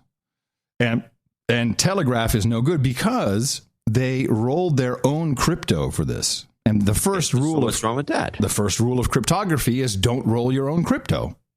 Why not? Because it's not the open source crypto like everyone uses. It's their own crypto, their own secret crypto. This cannot be. Even Steve Gibson warned about Telegram. And if Steve Gibson's going to warn us about it, I'm all in with Steve. Well, he tends to be right. He tends nutty to be right about this stuff. Yeah, so yes. Yeah. So please do not use that product. Yeah, this has been a public service announcement. Public service from the best podcast in the universe. The best podcast in the universe. Kicker from me is, and I didn't know he was involved in it. We have this pedo bear scandal, Prince Andrew, Bill Clinton. Oh yeah, damn it! I almost had a clip for that too. I got a clip. I got a clip that just blew me away. Okay, Alan Dershowitz is also implicated in this. Yes, he was being grilled by Matt Lauer. Who, by the way, over the years I appreciate Matt Lauer more and more. You know, I know Matt Lauer when he worked at VH1. Yeah, and he's. You think he's a dick? Yeah, kind of. Well, I don't say that he's not a dick, but I appreciate him. I think he does a reasonably good job. And so Alan Dershowitz has been implicated in this. And is this the guy who had the house on the island and was flying everybody in, and they're all banging underage hookers? Clinton and a bunch of rich guys. Yeah. They're all flying back and forth to this island with this douchebag who was apparently had a bunch of underage women there. Underage hookers, and they're all having the time of their lives. And now Dershowitz got called out by one of them, and he says it's bullshit. And he goes on and he seems sincere. Well, when you have the little clip where he says, "I put an affidavit against the truth," right? Wow, you have done some horrible things to me in the past. This has got to be. I mean, I don't know why you do that. Why would you take my thunder? You've done this to me. Let's talk about what this judge says and does not say, okay? The judge says that the claims made by Jane Doe number 3 against you and Prince Andrew and others are not material to the case that they are trying to join against the U.S. government. What the judge does not say is whether the claims made by Jane Doe number 3 are true or untrue. Having said that, what's your reaction? Well, I feel completely legally vindicated. We filed a motion asking him to strike these claims as irrelevant and improperly put in the lawsuit. He can't determine whether it's true or not. He hasn't heard evidence. He hasn't heard witnesses. I've submitted a sworn affidavit categorically denying the truth. There will be an opportunity for us now to... It just doesn't... It's not as good now that you ruined it. No, I improved it because it allowed people to anticipate and spot the blunder. Okay. Well, wow. That was a terrible blunder he made. I don't know.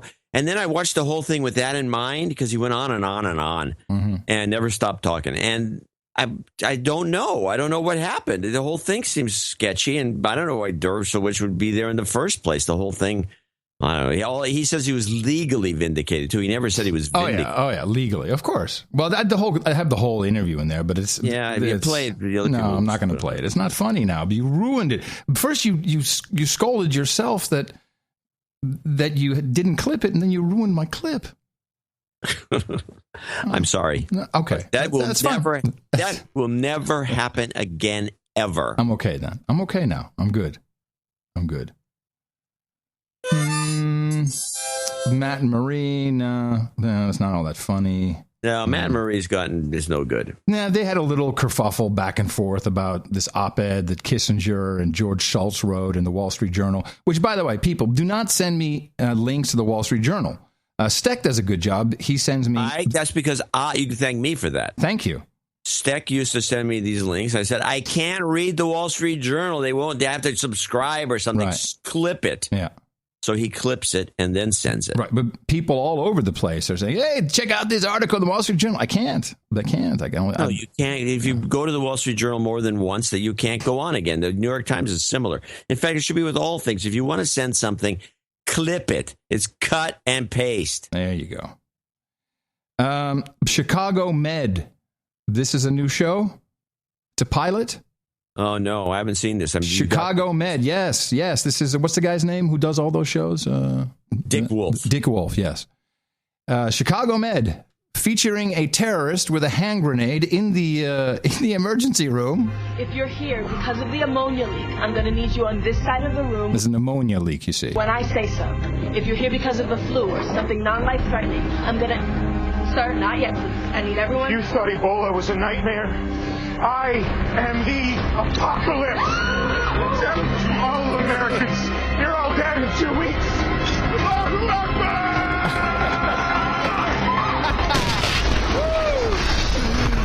Oh, I love it. So we got... I love the woman's scream right at the beginning. Yeah. That was dubbed in. Yeah, so we got Ebola. He was yelling about Ebola being real, and then he threw in a great Allahu Akbar.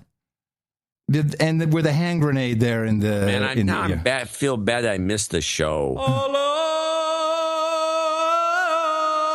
Akbar. Play this last clip of mine because I don't know what it is. Okay.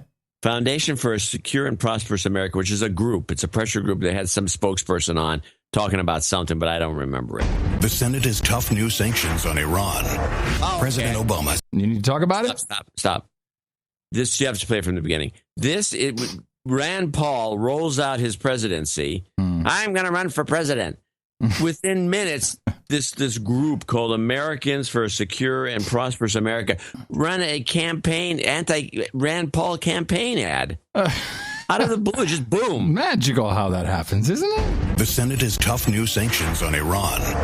President Obama says he'll veto them, and Rand Paul is standing with him.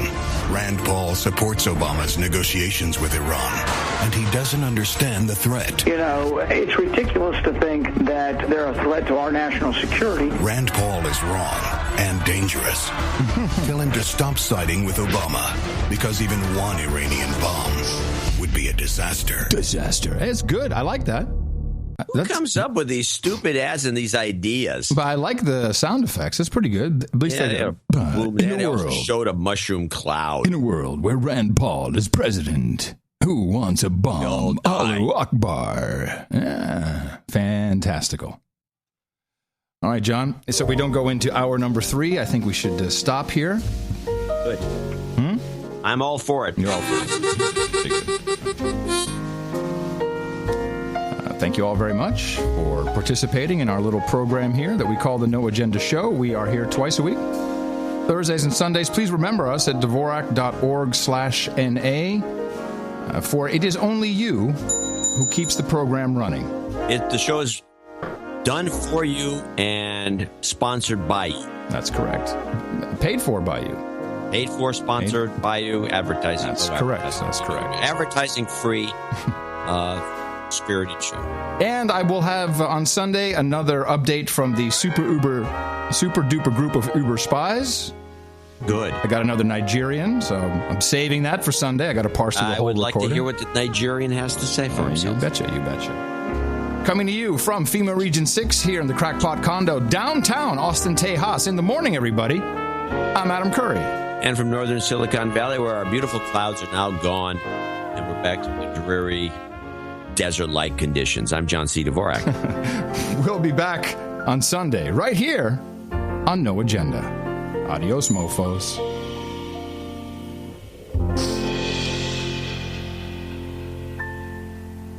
Al-Shabaab,